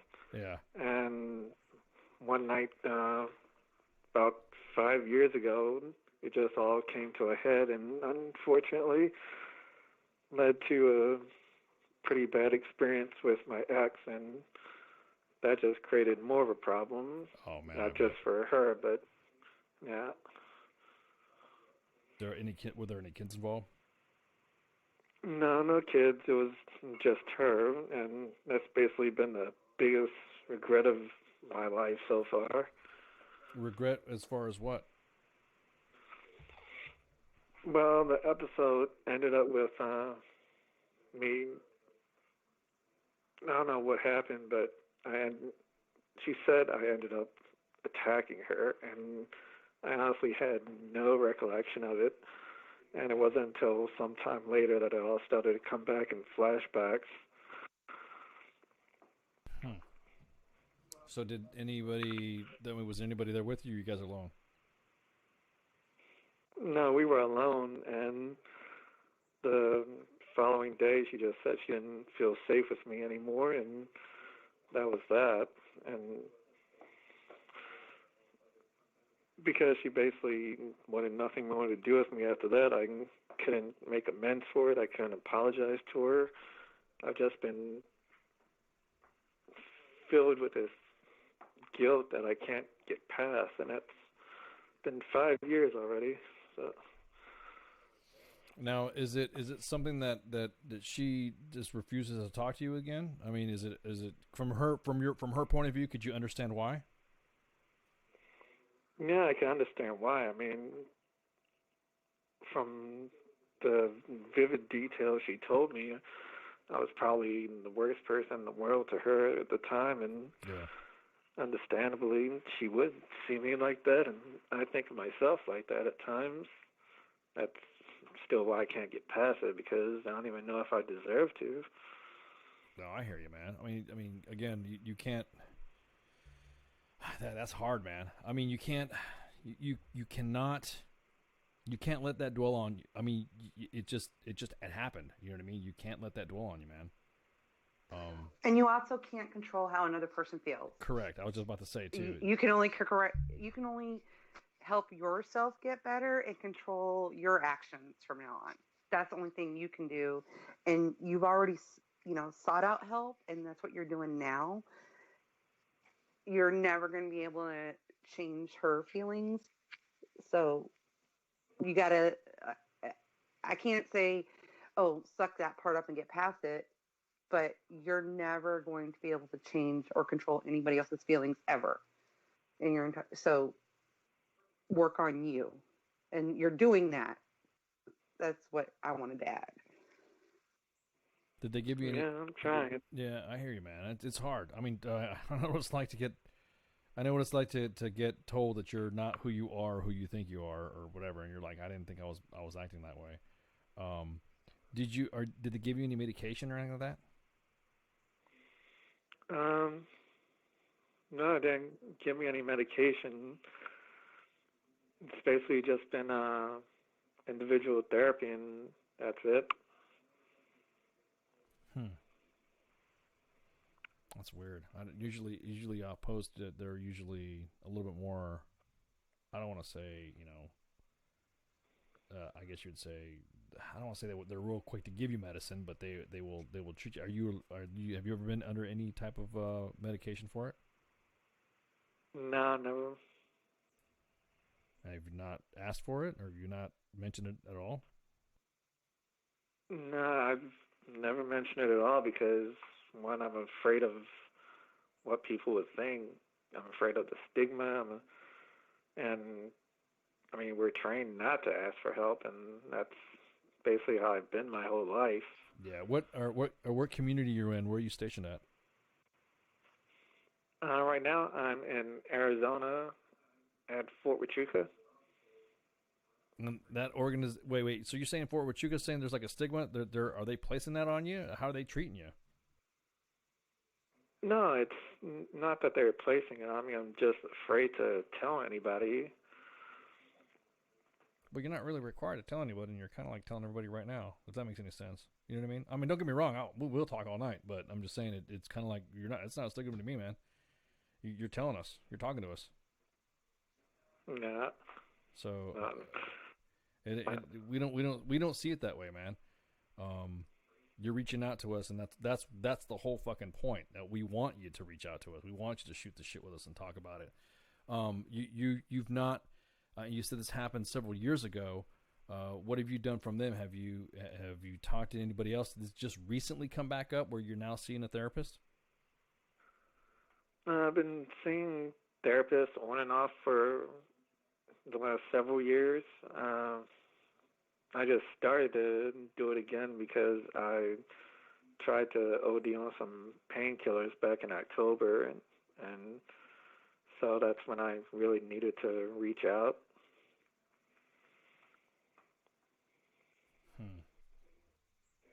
And is anybody in your own circle have they talked? Have you talked to them about it?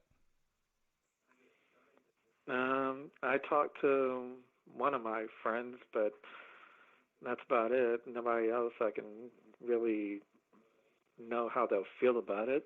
So I tend to keep everything to myself and just try to soldier on. Yeah, I hear you, man. I hear you. There, like I said, it's really. Is there anybody that can kind of relate? I mean, what happened? What was it that gave you that? Do you know? I mean, what was it? Something that was it a deployment? Was it an event that happened? You know, personally. I honestly don't know. I mean, the night it happened,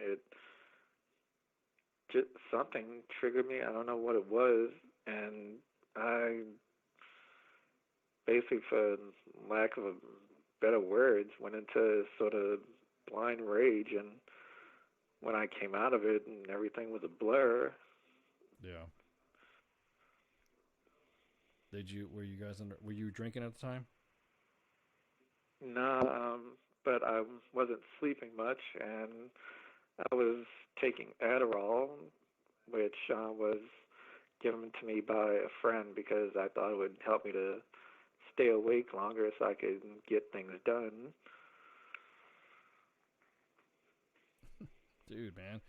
So I was about to ask you, so you weren't prescribed anything else like from previous before you joined the military, right? This was just, they just gave it to you is your friend in the military that did this? No, this was a civilian friend. Gotcha. Do you think that could have been the one of the causes for it? I'm not sure. I don't want to make an excuse and say that it was medication. I mean, I know that part of Adderall is methamphetamine, so that could have been a combination of sleep deprivation and medication, but I'm not sure. Well, yeah, that probably could happen, man. You're trying to stay up. You're trying to push yourself. You're taking medication that you're not really familiar with. Have you ever taken it before? No, never.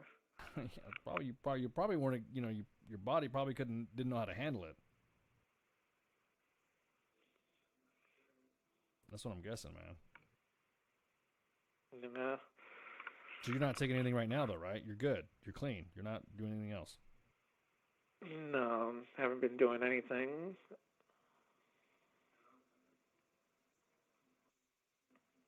You gotta hang in there, man. I know it sounds like fucking, dealing with relationships and stuff like that. It's fucking hard. You know, once you get, that's just something in that you have to handle. There's no other way, like Spanky said, that you can't control someone's feelings. You know what I mean? Yeah, it's not the feelings per se. It's the just guilt that I feel, and I haven't been able to forgive myself for it. Yeah, I know, man. There's some things that I have not been able to figure myself either, man. But you can't let that consume you. You can't, because that's what it's doing. It's consuming you, man. You can't. Yeah. You can't let it consume you, bro. There are some things I fucking regret in life. Trust me.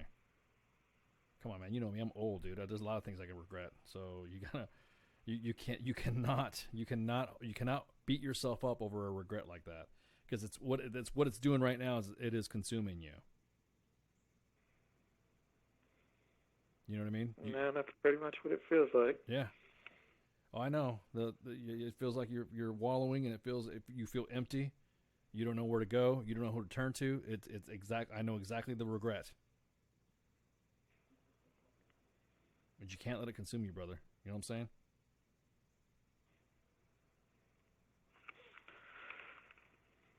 Yeah, well, I'm still trying, and I'm gonna keep going to therapy and Good shit. just see how that goes. Well, keep going to it, man. If that therapist isn't helping you out, go to another one. Therapists are like lawyers. You can fire them. Yeah. Because I'll be honest with you, man. I'm talking to you as a brother. I'm not trained, or nor am I qualified, so I can just be your ear and give you some of the experiences that I've gone through. But it sounds like that's what it is, man. You're not forgiving yourself over a mistake that you've made. Like I said, I've made mistakes too, bro, and you can't let that consume you, man. You can't. You could learn from it, definitely learn from it, but shit, dude, you can't let it consume you, brother.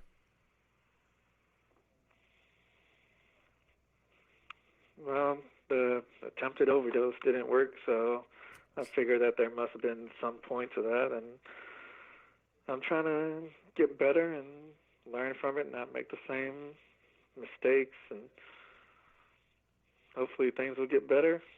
You know, the goal is to get better. There's no hope, brother. You know what I'm saying? The goal is to get better. Don't hope for it. You gotta push for that goal, man. You know what I mean? Yeah. I got your back, bro.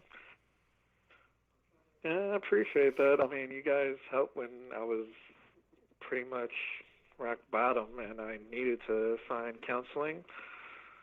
I know Mom was one of those who helped. So yeah, exactly. Thanks for that, Mom. Yeah, definitely. All right, man. We got to close it up. If you want to, shoot the shit later, let us know, okay? Okay. Thanks for letting me call in. All right, brother, man. Thanks for calling, Ari. Yeah, thanks, Ari. Have a good night. You too. All right. Have a good one. Ooh, man.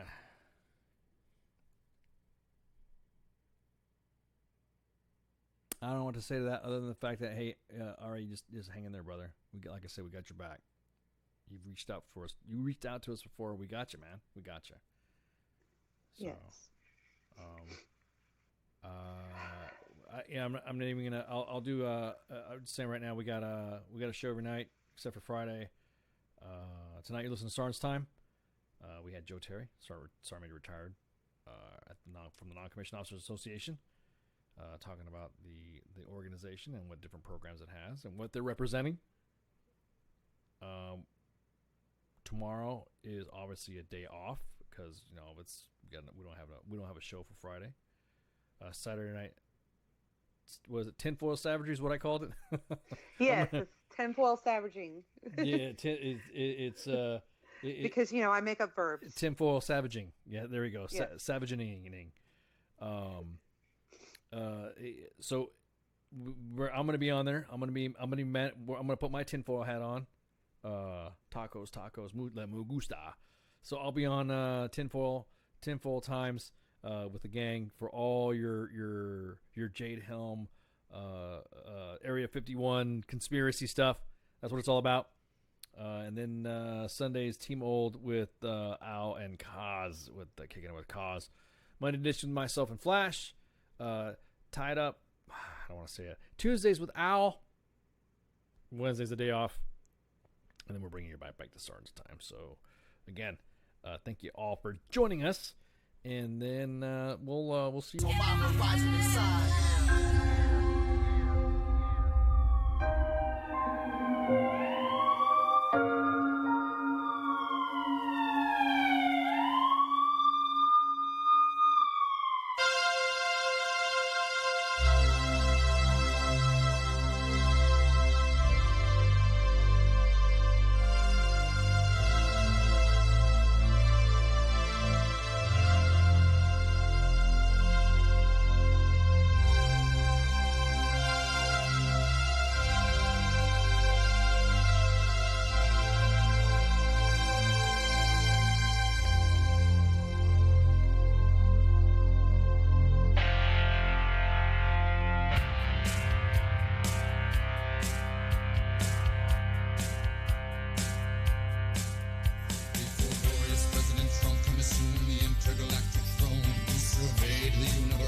sun, where we'll take the day by planting a flag right there at its source. Space Force.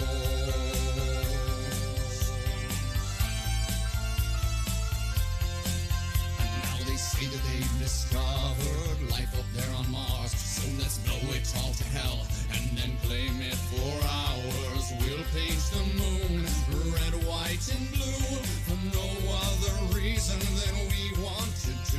Oh, Jupiter, imagine what you could become.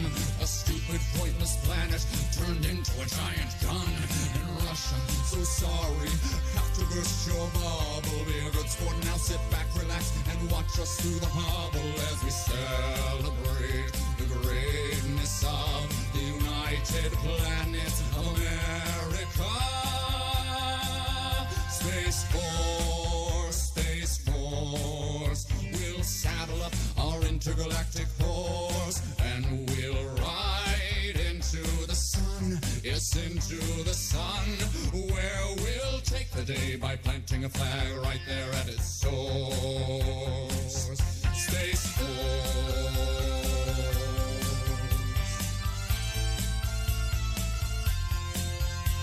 Now we'll go to infinity and beyond, beyond. You'll hear our manly voices singing Space Force strong. The critics say sound doesn't travel in space, to which we reply sound will do as we say.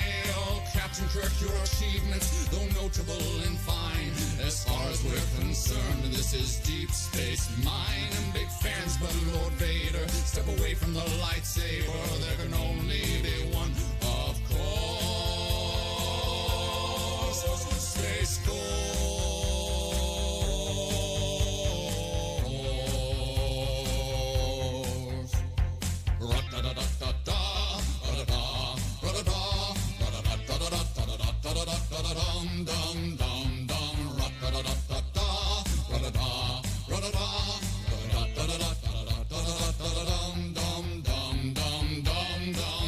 Space Force, Space Force, we'll saddle up our intergalactic horse and we'll ride into the sun, yes, into the sun, where we'll take the day by planting a flag right there at its source. Space Force.